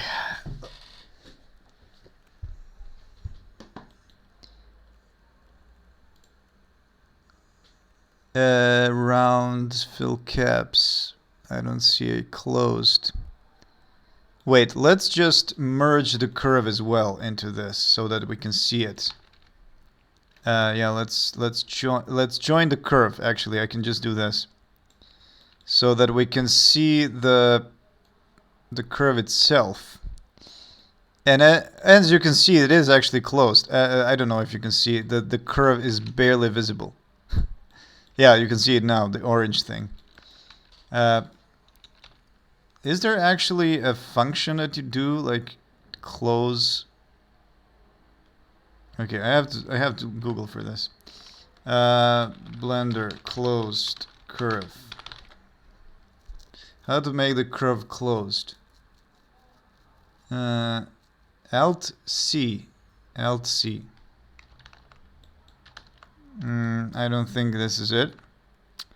This is an old Blender. Let's see, close. No.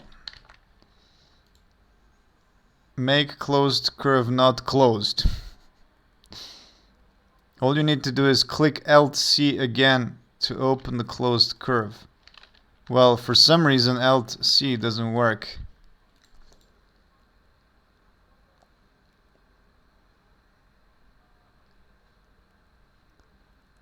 Object. Whoops.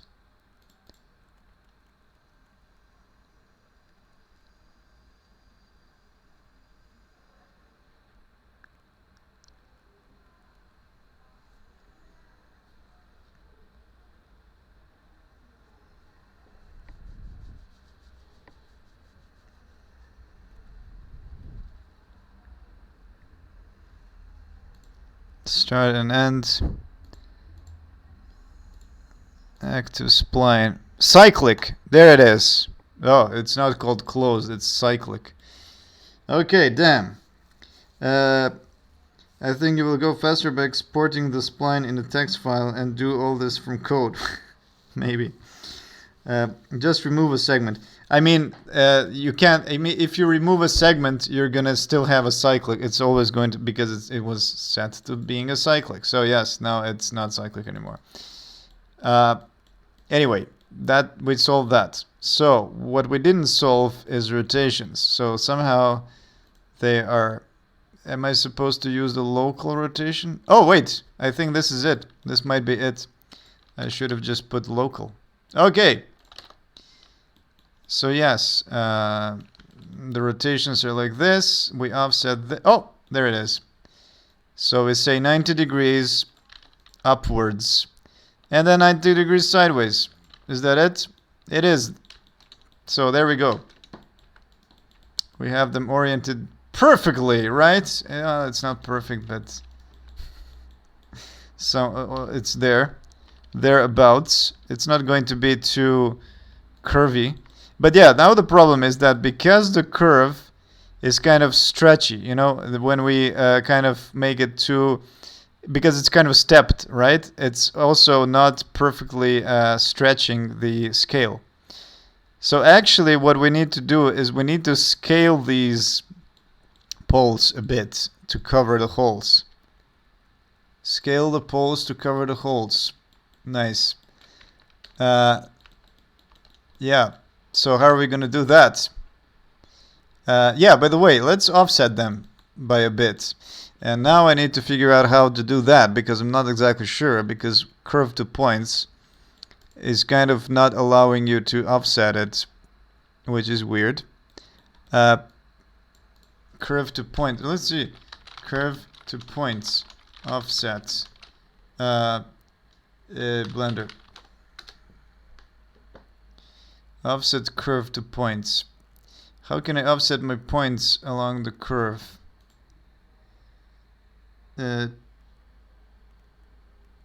Wow, something like this. Nice. Wow, this is huge. I'm not gonna do that. It looks nice though, but my gosh.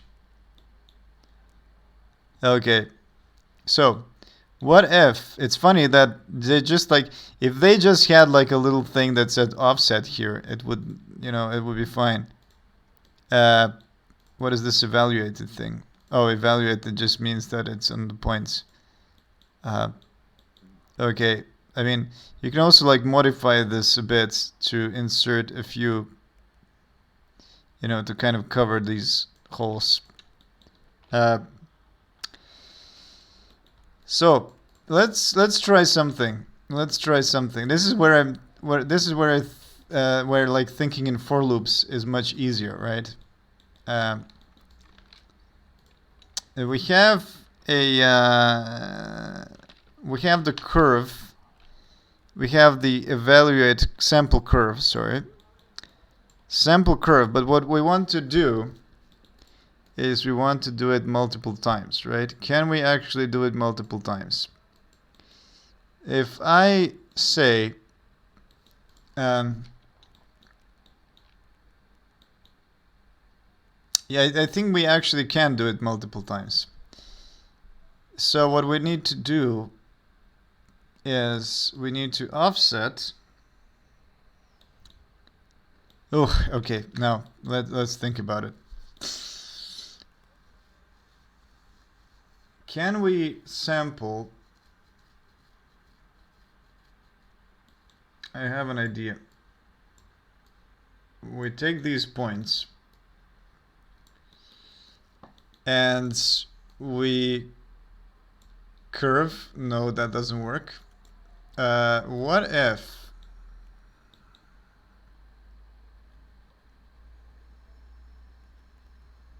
can we get somehow a point, closest point on curve?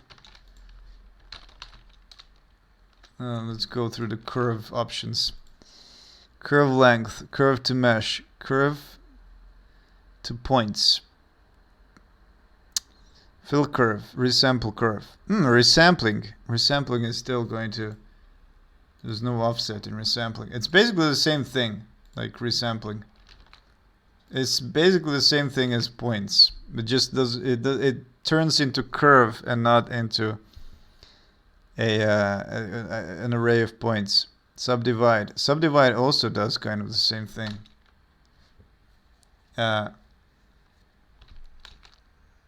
But yeah, subdivide is proportional to the number of segments. Trim curve. What is it? Trim. All right, you can trim the start and the end. That's very useful, actually. Curve handle positions. Curve tangent. Endpoint. Handle size. Is spline cyclic. Wait, I could have actually set this the cyclicness of the curve in geometry nodes.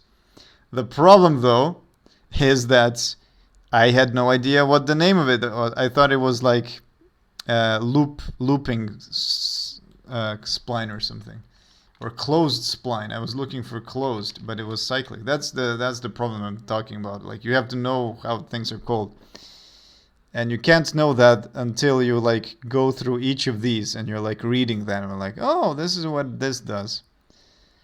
Spline resolution. I don't know. What's a spline? Oh, that's just one thing. Yeah. So what I think you can do is you turn points. Is there points to mesh? Points to mesh. Points to vertices. But what do I actually do with this? With the mesh? So I need to offset it somehow. I need to offset it along the tangent.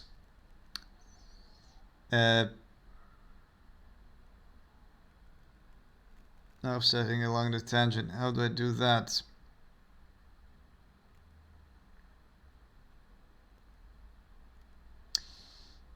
Right. I need to sample the points. Oh, the interesting thing, it would be nice to actually, if this curve to points would provide you with an array of like lengths, then you can, an array of sampling points, right? Oh, I just got an idea. I just got an idea and then I completely lost it. I got an idea that you can sample a custom point, right? You can say sample curve, and you take the curve, and then you have a length, right? You have a length. But what if you divide math a curve length, Curved line. What is a curved line?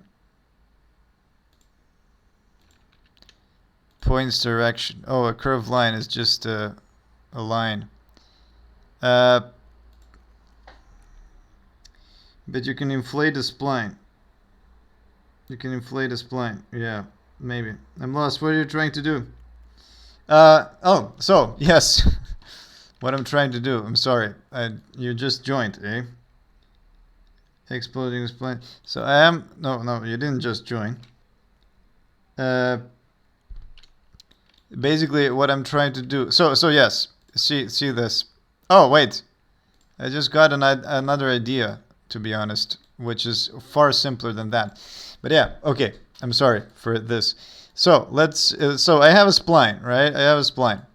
And I position the poles on the spline like this along points, right? And these splines and these poles, they have pivots over here, right? Pivots, pivots, pivots, pivot, and they go from the start of the spline to the end of the spline, right? Let's continue the spline over here. Whoops, whoops, whoops. Okay, up, whoops. So yes, they start at the end. They start from one point and end at the last point, right? But the thing is that I want to make these middle sections in between these poles. So what I actually need are these points, and my rail segment. Their pivot is in the middle, so it's over here. So what I want to do is I want to find the point in between, right? So I want to find these points in between. So what I need to do is I need to offset basically the sampling of the curve, right? By half of the distance, right? And the thing is that there is no, like, you don't have an offset here. You can only subdivide it without an offset, which sucks. So if they just had offset, I would not have any problems right now. It's a crocodile. Yeah, it's always a crocodile. Why not extrude the spline? The rail will be curved, but you won't have problem in corners. I still like that the poles are kind of straight. But yeah, it's true. I mean, I could just, maybe it's, oh no, I don't know. Maybe I should. But now I got actually a better solution. I have an idea which is so stupid. And that is to take where is my original things. Rail. Oh no, mosquitoes. Oh. And then just offset the mesh to like here, right? And there we go, except it's completely incorrect, right? Because we need to point onto the next one. You see, this is where the problems of like, this is where I would really love to have like a classic for loop. Because how do you find what I kind of want to do is I want to like look at the next one, right? I want to say, have this point and then look at the next point, and you can really do that easily in a for loop, but not in Blender because it doesn't have for loops. Yeah, anyway, what about we just use Tamat's example suggestion of just using extruding a spline, right? Spline. Spline. But you know what? The thing is that I would really love to have an ability to offset. Oh shit!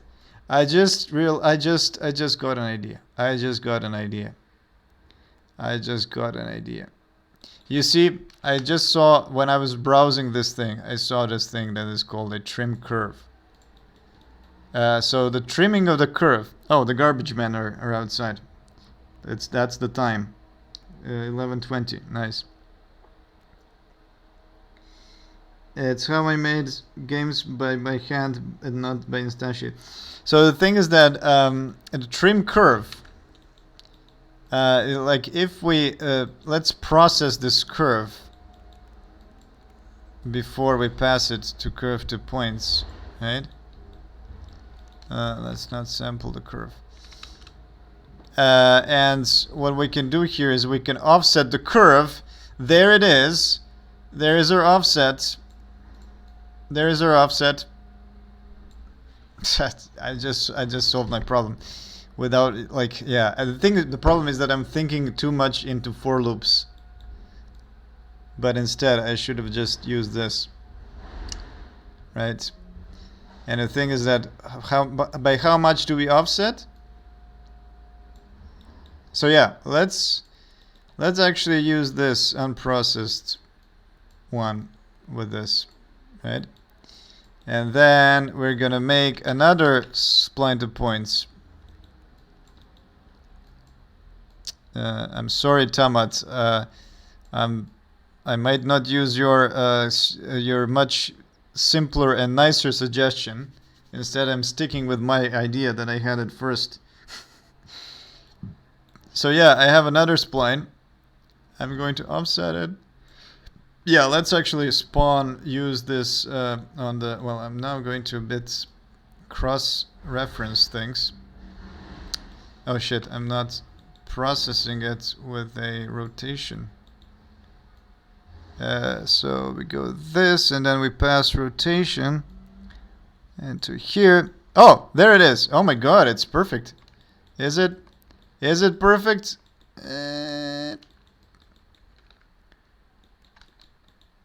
Let's offset it slightly. It kind of is perfect. It kind of is.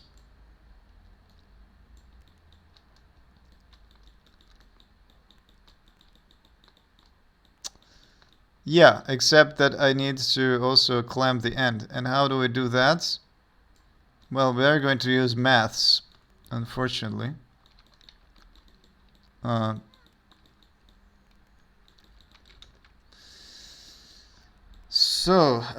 ahead, your solution is more fun. Select the spline, and in the geometry tab there is a place to select another shape to extrude.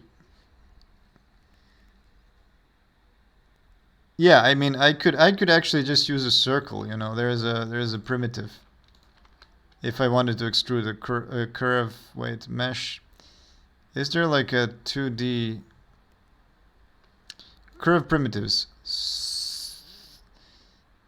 Circle, right? You have a circle, and then you can say resolution 6, and then you just use that for extrusion, right? I might do that later, but for now, let's just do this. So yeah, let's flip these around so that I don't cross the paths.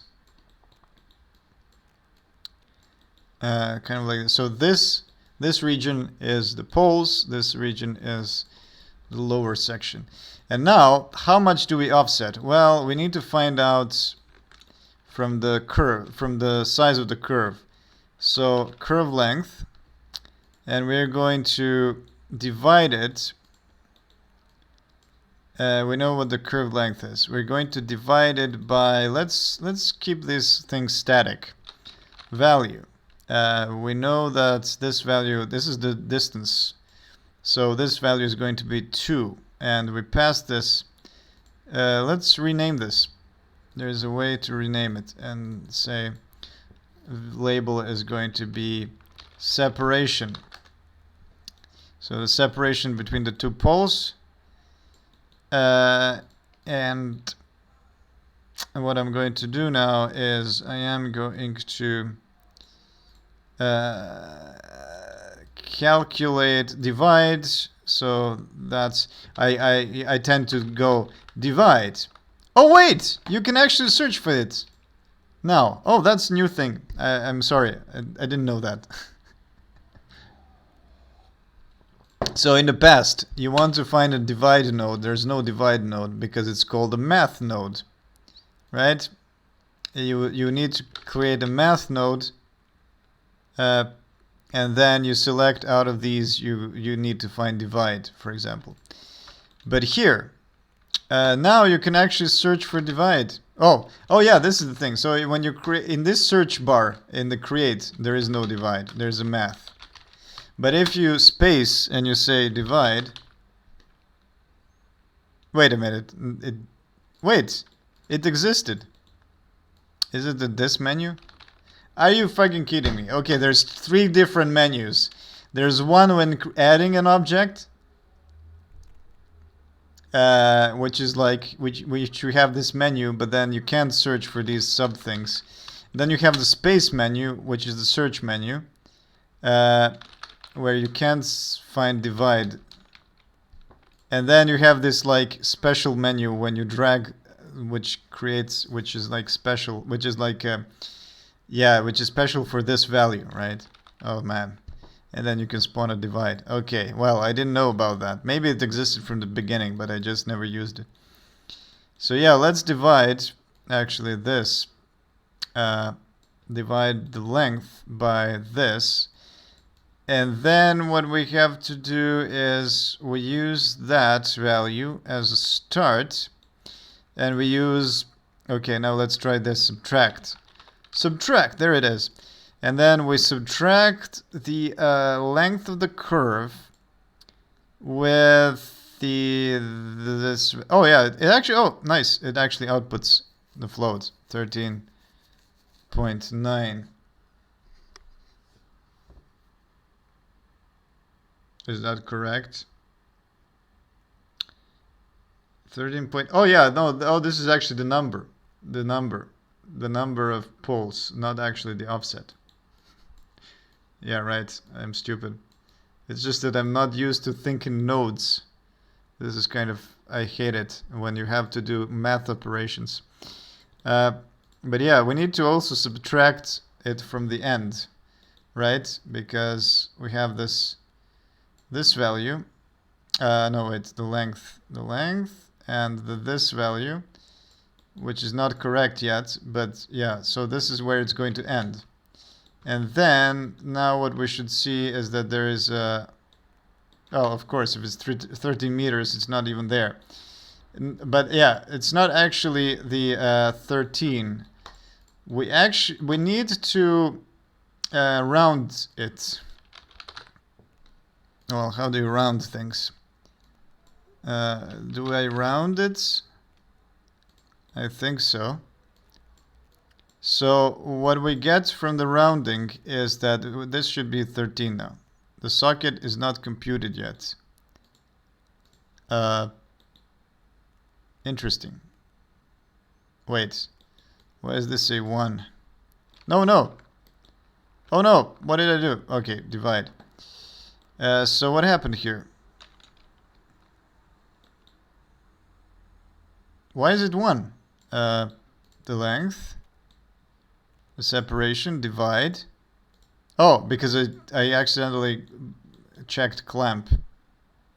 Okay, it's 13.9. So rounding should be 14, right?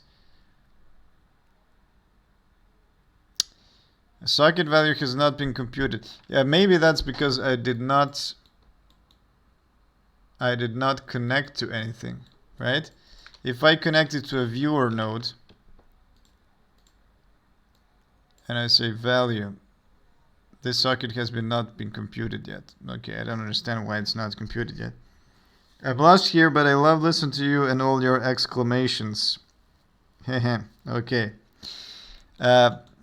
So yeah, there's some nice smell coming out from the outside.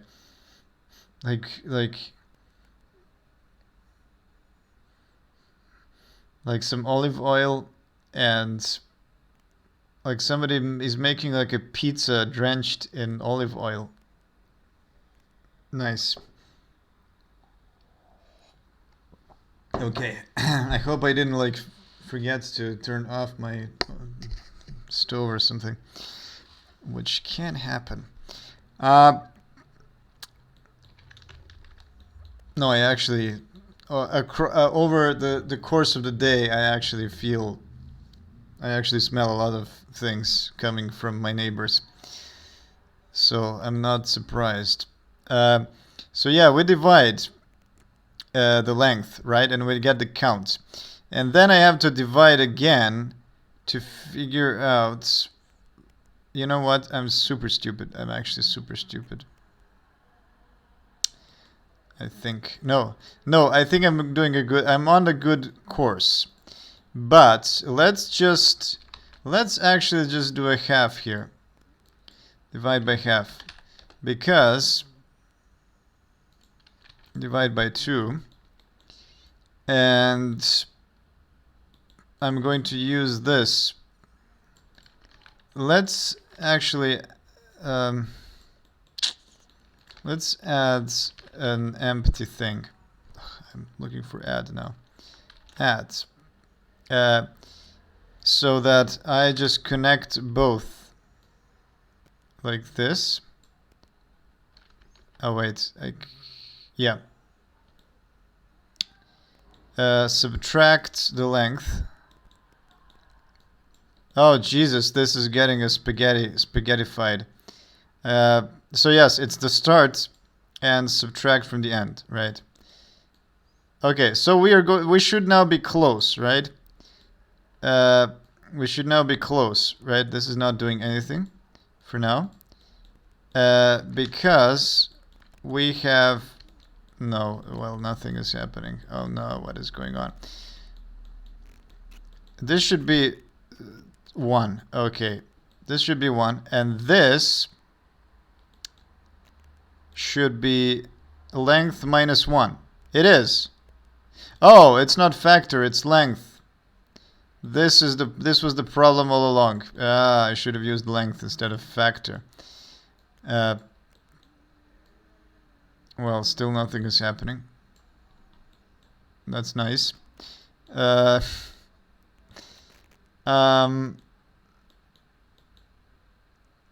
This is 1. This is 26. Okay, let's try it without this. Okay, something is wrong. Something is wrong with my instantiation here.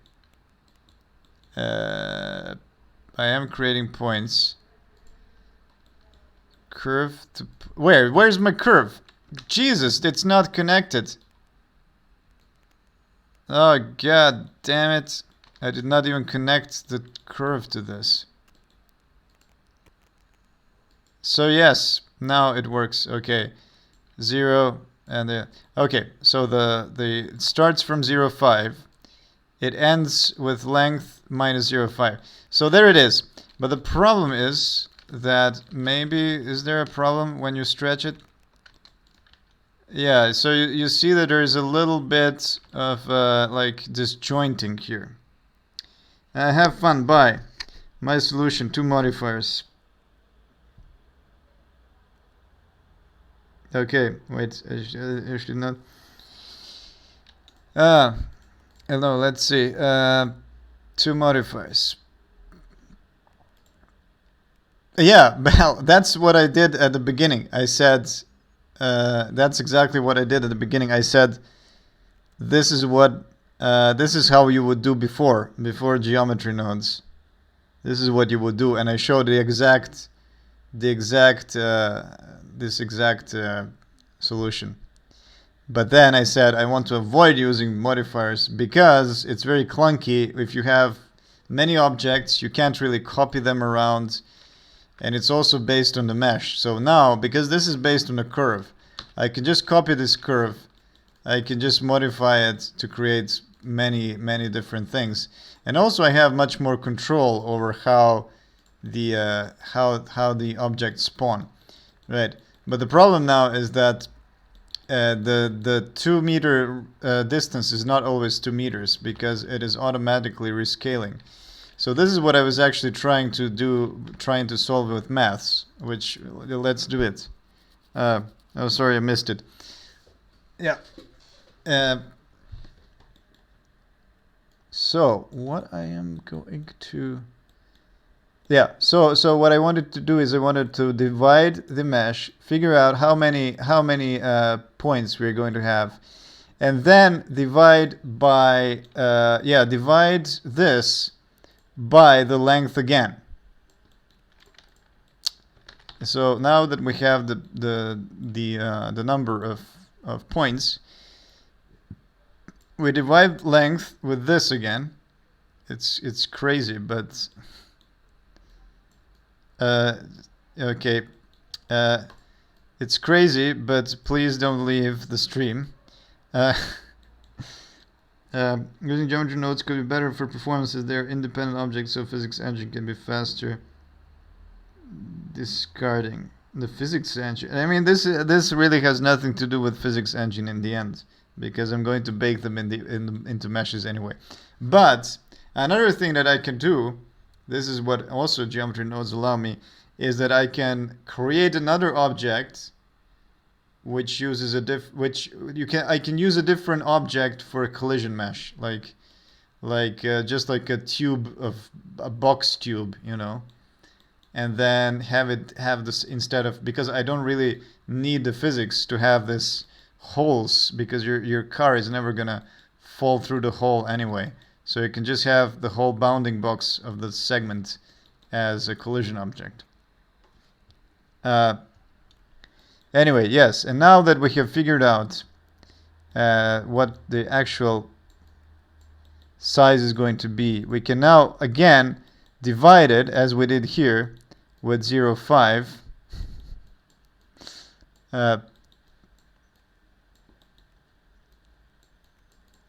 to figure out this. Oh, not here. Okay, so now we divide, sorry, not by 0.5, divide by 2. Well, I could multiply with 0.5. Yes, and there we go. And now it should be correct. Look, it's actually working really well. Yeah, there is a bit. Oh, so their calculation is not entirely correct. Is not entirely correct. I didn't want to say that. I wanted to say it's not actually the same as mine. So that's a problem, because you can see that my distance jumps. My distance calculation jumps at a different point than theirs. So yeah, that's. But the thing is that I think that as your curve is longer, that is less evident. Oh no, it is still evident. Oh no. Okay, so let's try. Maybe what they're doing is they are actually not rounding, but flooring or something like that. Let's try that. Floor. So what happens if I floor it? Oh, it is more consistent. There's still a gap. It does jump at a slightly... What the hell? How is this... What are they doing? Okay, maybe they're sealing. No, they're not. They're definitely not sealing.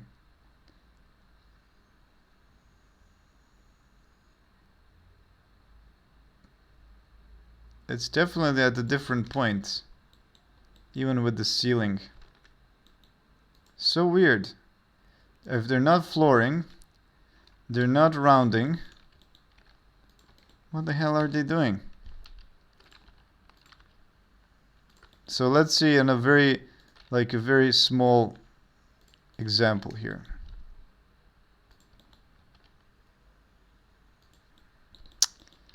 You can see that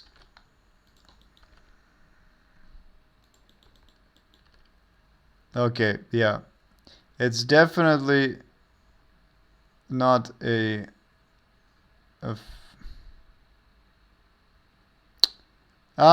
know what the problem is. It's not actually much. It's not actually due to the size. It's that's what she said. It's more because of I'm not scaling. That's the problem. I'm not scaling these poles in the middle. That's why I have these gaps. Yeah, that's why. Okay, so what basically I have to do is I have to multiply my calculated. Uh, this is amazing. Look at this spaghetti. Oh my god, beautiful. You every instance can be an individual object in the scene and in the GLTF. It can be, yes. Choosing geometry nodes could be better for. It can be, yes, but I think that actually for these tiny objects, like if you have these tiny poles and tiny, I think it's actually better to merge them. That's just my, when you have a lot of tiny objects, then it's usually better to merge them. Unless you have like really like 1,000 different. I'm actually going to have just a few guardrails, like 5 guardrails maybe in the whole thing. But if you have like thousands of them and then they're all using the same meshes, it's probably better to keep them as separate instances because then you can probably you don't need to spend so much memory on the meshes themselves.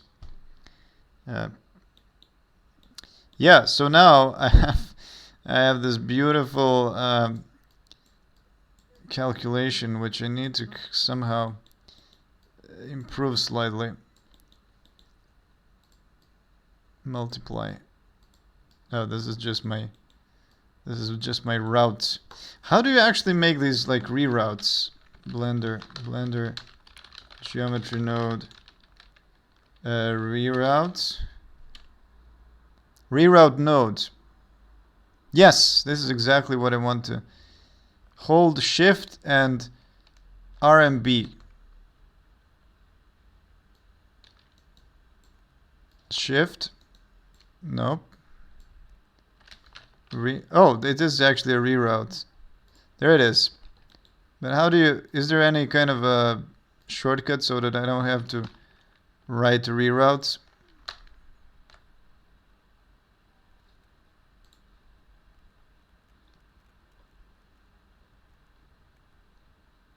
The reroute node.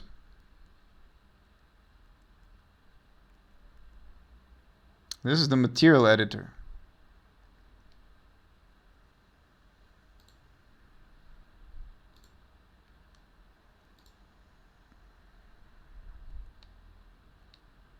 Oh, this is again old. I don't know. I'm just gonna use it once anyway. Oh, how do I move it now? With G? Yeah, of course you can do it with G. So yeah, instead of this empty add, I'm just gonna reroute this to here and to here. Nice. Okay. So yeah, and this I can probably reroute this here, and let's make another reroute so that I can connect this, and I can connect this. Okay, slightly better.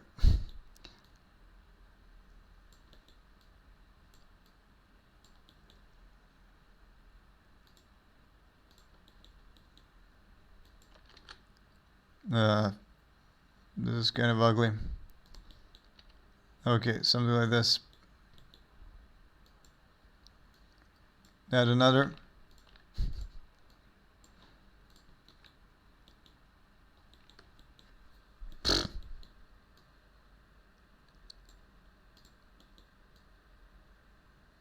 What am I doing? Oh no, I can't undo. Oh yeah, this is one of the things that is so super annoying. You can't actually, oh no, you can't actually undo while you are in the, if you're in the edit modes, now one more tip that you should be aware of. If you're in the edit modes, you're messing with your nodes, you can't actually undo the nodes. What you need to do is you have to go into the object mode. Now you can undo things. So yeah, be careful to not be in the edit mode while you're editing geometry nodes. Okay, so let's move all this a bit down. Okay.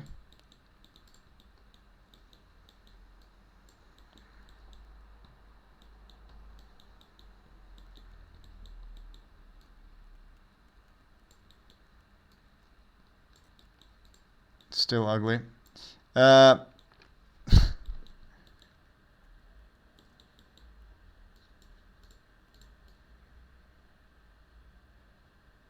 Okay, anyway. But then the bounding box to the poles will be big, so it will have to test the car constantly with that mesh. That's true, yes, that's true. I can always split them in multiple. It's not something I want to worry about right now. Okay.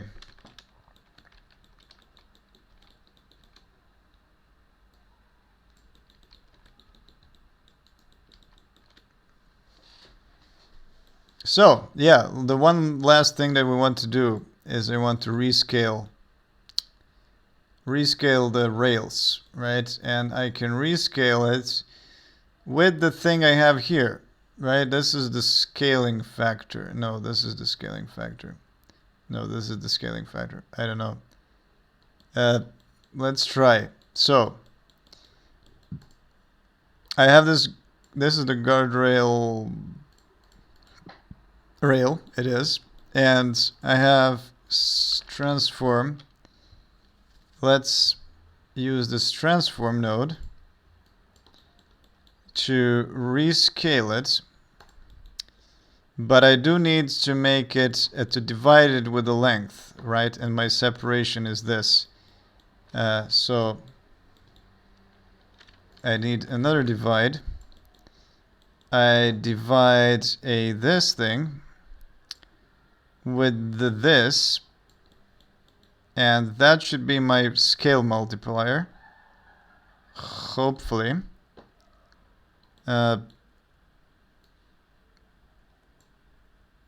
Yes, except we just need to scale one side, and that's x in my case. So yeah, I need to split. Split, no, how do you do that? Now, challenge of splitting. Remembering how do you actually do this. And vector something. Vector separate. Okay, it's not split, it's separate. Separate x, y, z. So you pass it one wait a minute, this is not a oh yeah, I need to combine actually, not split. Combine x, y, z. So I pass it a 1, I pass it into x, and I'm gonna use a 1 for everything else and scale, and there it is. So now they should be perfectly scaled to the, there it is. They are scaled, and let's see if it's yeah, so it is kind of perfect, except in very tight corners it is a bit offset, but most of the time it's working. Yeah, there is this kind of like their calculation is a bit different, right, than mine. So that's a bit of a problem. Maybe I can just pass this my custom calculation instead of theirs splitting. But I can always nudge nudge this a bit so that it doesn't hit this exact point where it's wrong. Okay, and what I need to do at the end is I also need to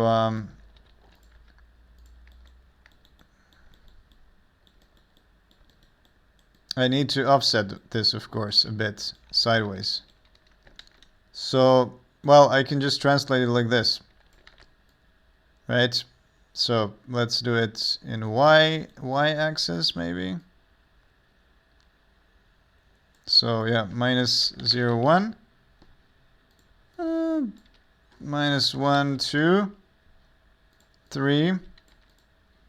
Something like this. That's about right. Cool. And there we go. There we go. We have a nice guardrail finally. And then we can make it now of any size, which is the coolest thing. And it should just work. It should just work. There are some slight problems. Is this just because I bent it here? Oh yeah, it's kind of weirdly bent. Not perfect, but it kind of works.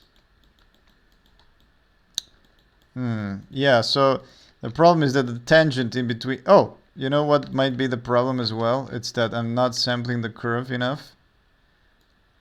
Oh, there it is. If I actually turn up the resolution of the curve, it does actually work much better.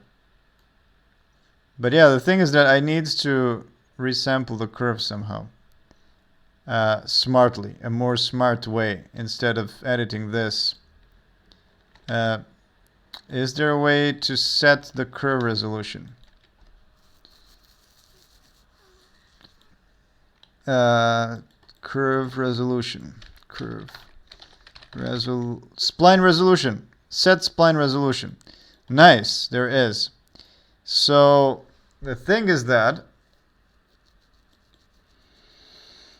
I need to calculate the length of the curve first. And then, so this is what we're going to do now. I'm going to resample, set the resolution to something different. I am actually going to pass this resampled one into everything. Let's make the reroutes. So what I'm actually trying to do now is basically that instead of using a resolution which is fixed, right? What I want to do is I want to smartly, oh, not that. Whoops. I want to have a better way of resampling, setting the resolution of the curve without having to edit it all the time. Or maybe if I set it to a high enough curve, it's going to be good enough. Because the resolution actually depends not on the distance. The resolution depends on how long the curve is. You know what? I'm not going to do this. I'm just going to have it be high for now. Yeah, so I think this is about it. But let's tidy it up a bit. So I'm going to have a reroute instead of this forest, the spaghetti forest. Let's punch it here. Let's punch it here. And yeah, that's it, actually. I have the curve to points aligned here. And this is all about trimming the curve, trimming this curve. So, and which I don't need to do up here. Oh, there is another reroute. Oh yeah, I'm joining geometry. Actually, I don't want to join the geometry at the end. So let's reroute, and I am going to cancel this, and I'm going to add this up. Okay, so the thing is that I want to kind of disconnect that. Interesting. It actually does understand which one I'm... This is super cool. Nice. Nice of Blender. But the thing is that the final geometry actually doesn't need to have a curve, right? I'm just editing the curve. I just had it combined here because it's nice to see it in the actual in the mesh in the view. Sorry.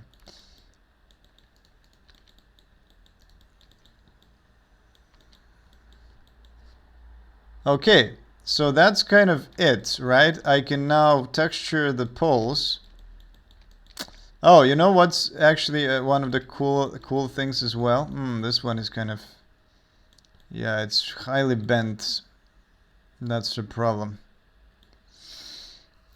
One of the cool things that I can also do is I can have multiple textured poles, and then have different textures for each, you know, so that I can I add some variety to it.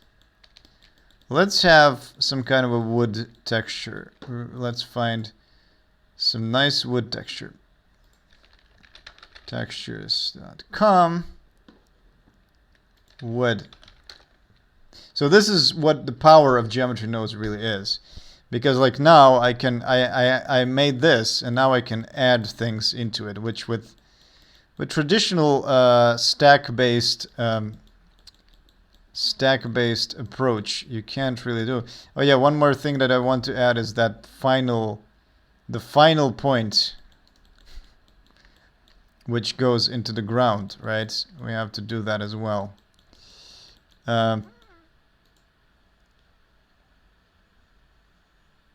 The rough planks, fine planks, old log.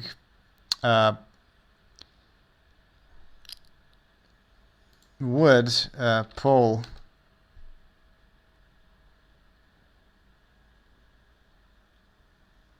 This looks nice. Oh, what is this?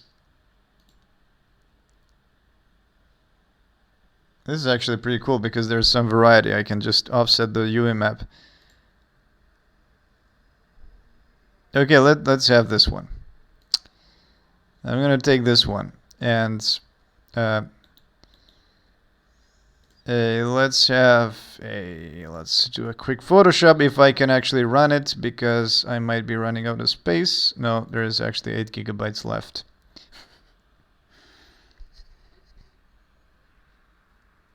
So we're closing 3 hours of streaming, and so I think I'm going to finish soon. Maybe finish this one and then slowly end it. Let's see. Where is my wood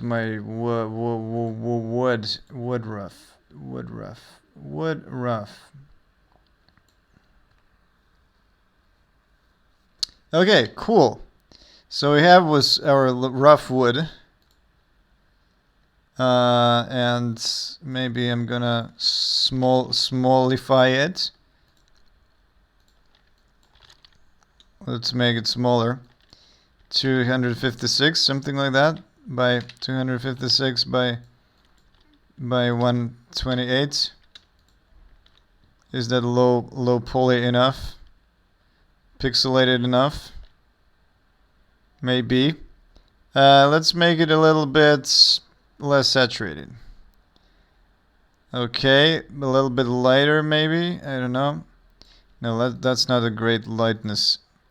Brightness contrast, it's much nicer. Okay, maybe reduce some contrast to make it a bit smoother. And maybe saturation slightly higher. Okay, so what I like about this texture is that there's like some kind of older wood and then there's some brighter wood, and we can try to have something like a combo.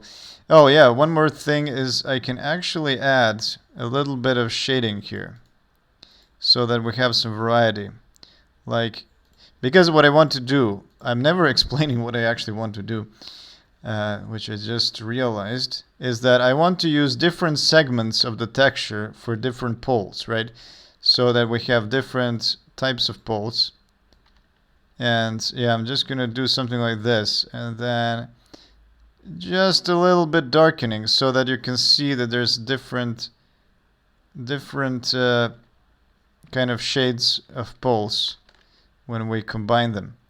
So let's save this into an engine shakedown textures. Pole wood. I'm gonna save the Photoshop, and then I'm gonna say F3. No, I'm not gonna say F3, because I don't think it works. I'm gonna save it into a pole wood PNG. Okay, good. So let's exit Photoshop, and I'm gonna texture this. Let's quickly unwrap. Where are you? Where are you? Where are you? Where are you? There they are. There they are. Okay, so pole wood. Pole wood. Wood pole. Oh no, I'm using completely wrong names again. Shakedown textures. Pole wood. Instead of wood pole. Great. So yeah, let's change this into a pole wood. These are of course going to be not stretched, and these are going to be a thinner, and actually, yeah, smaller, like this. Should it be? It should be thinner. So, okay, interesting. Maybe I did the wrong thing with making the. So yeah, basically I can have multiple poles that have slightly different offset in the UV. And you know what? We can actually do this procedurally, which is a cool thing. I just realized I don't even need to have different instances. I can actually procedurally offset the UV. So we have completely unique poles. Let's make this into closest.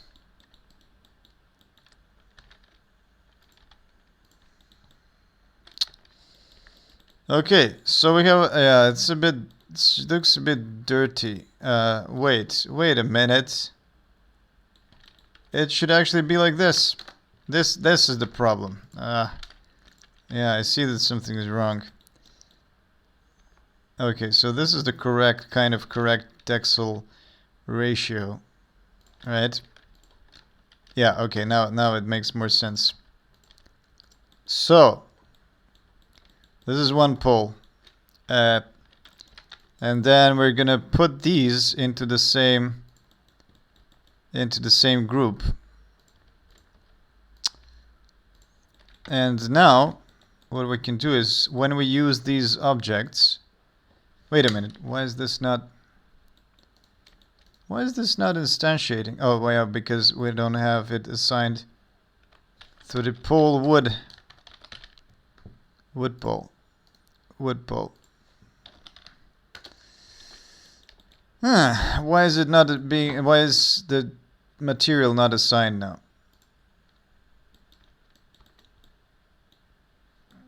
You have set material. Set material from the geometry itself. Can you get this material for me?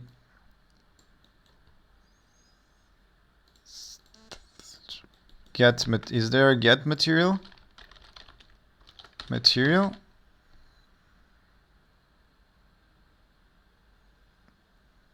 Material index. Material. But can I get it? Well, no, I don't know. Can I extract it from my object?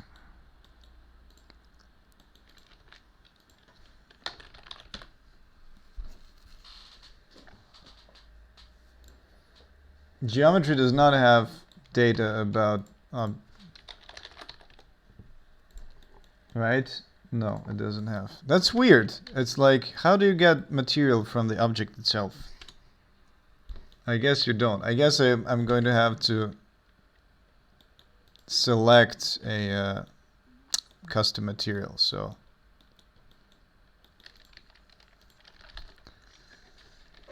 set material. I'm going to use pole wood here, but the problem is that whatever you assign to nodes, they're all going to be they're all going to work for all the nodes. So you can't use a source material, which is kind of annoying. You can't use a material from the source object. I don't know. Maybe you can. I just don't know how. So yeah, we have to set materials somewhere. Let's do that at the very end. So why is it not working? Maybe because we don't have UV, but the UV should work.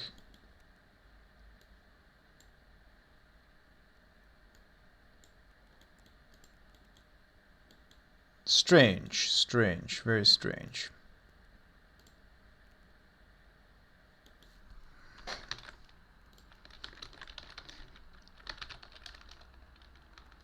Blender nodes. Set material. The set material. That material is already used on the geometry. The existing material index will be reused. Does it not have a material index or something? Index. Set material index. No, it's not this. Does it have a UV? It should have from the source. UV map. It does have a UV. So let's see. Face. Material index is 0. That's fine.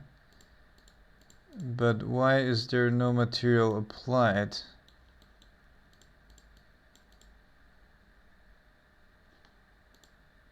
I don't know.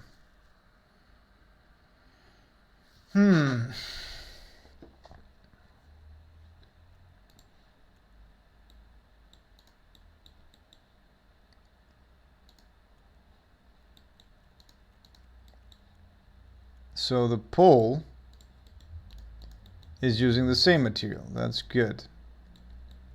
It's really strange.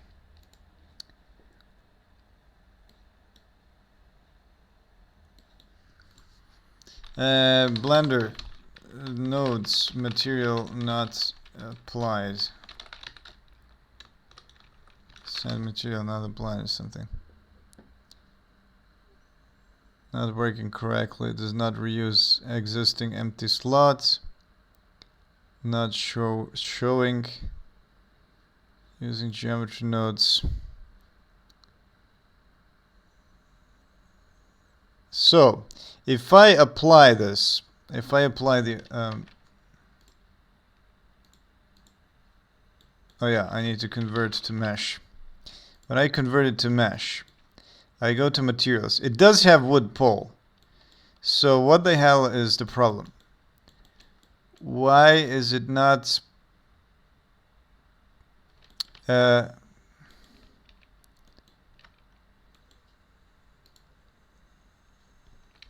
okay, apparently there's no UVs for some reason.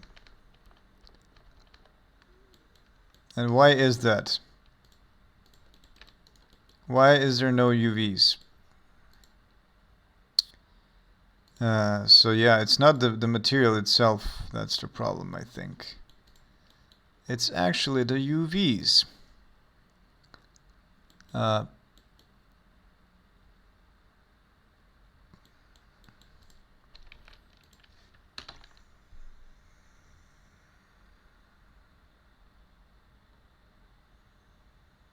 So can I set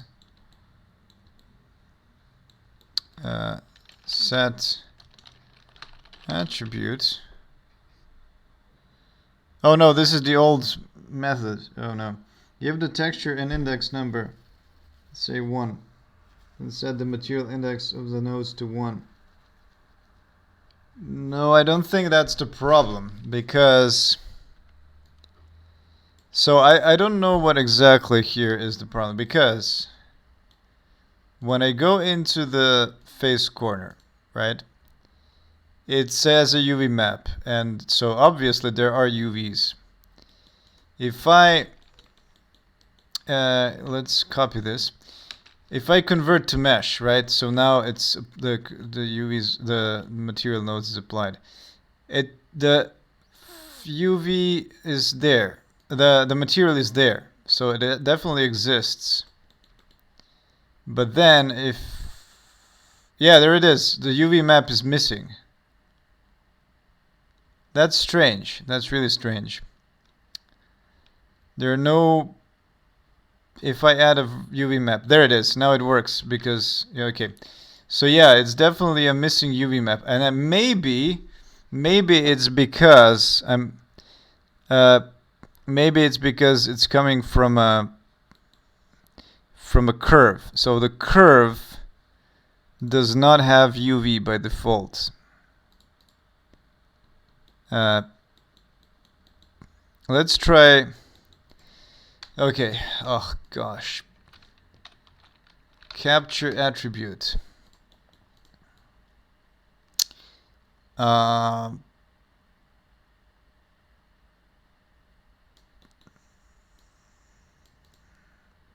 So this is a vector that's on the face corner, right?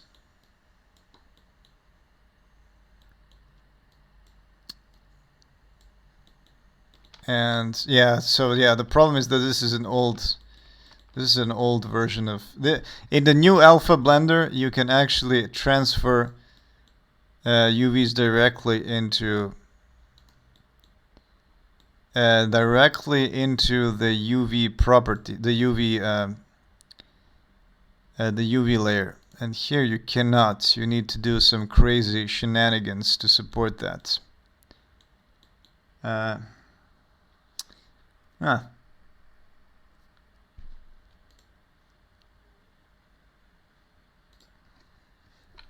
Blender nodes curve geometry nodes curve UV.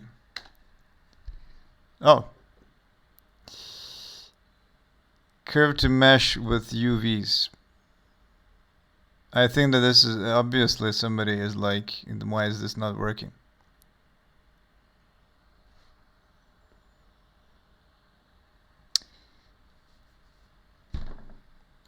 Come on. How can I use nodes to curve into a mesh and create UVs at the same time? When I use curve to mesh, you have base curve and a profile curve. No UVs are created at all, which means that I subsequently have no way to build a corresponding shader. I solved this issue with the new node group, capture attribute. That is discussed in many places. It creates the UV values on the basis of the points of the curves. Capture attribute, point floats.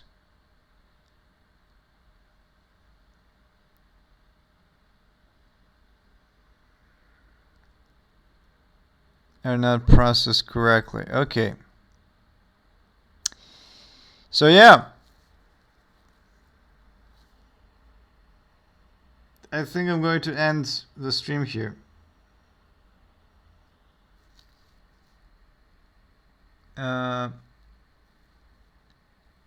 I'm gonna figure out this UV thing.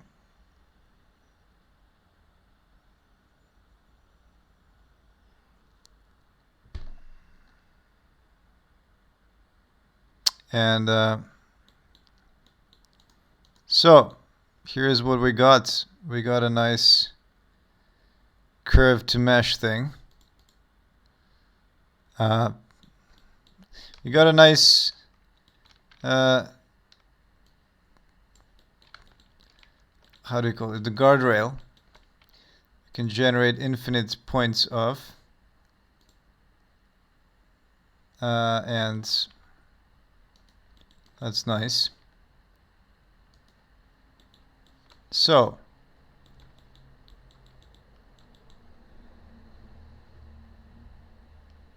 yeah. Next, maybe I just continue doing this in the next day, next time, like tomorrow. I don't know. So there's a few more things that I want to make. One thing was this, right? I wanted to make telephone poles as well, which is basically the same thing, except there's telephone poles between the poles. But I'm gonna have some problems with like making them work again, as I did with this. And then maybe I'm going to do some, yeah, I don't know. But yeah, definitely I need some more geometry node things. So yeah, thanks for being on the stream. And yeah, see you next time. So yeah, that's there's definitely a UV problem here that I have to fix. And I'm actually really hungry. That's why I want to end the stream. So yeah, I think 3 hours may be too much. Maybe 2.5 hours next time or something. So yeah, I can see now 3 and 7 minutes. Okay, so yes, thanks for being on the stream again, and see you next time. Maybe tomorrow. I'll see. So tomorrow is the unlucky 13th stream going to be then. So see you. Natsuki won't sleep until it's fixed. Yeah, it's true. Okay. Yeah. I'm gonna have some food first, but then I'm gonna fix this. I think that actually I might go into the alpha, into the next version, and then see if they fixed it there. If they didn't, then I will have to find some solution with UVs. Anyway, yes. Goodbye.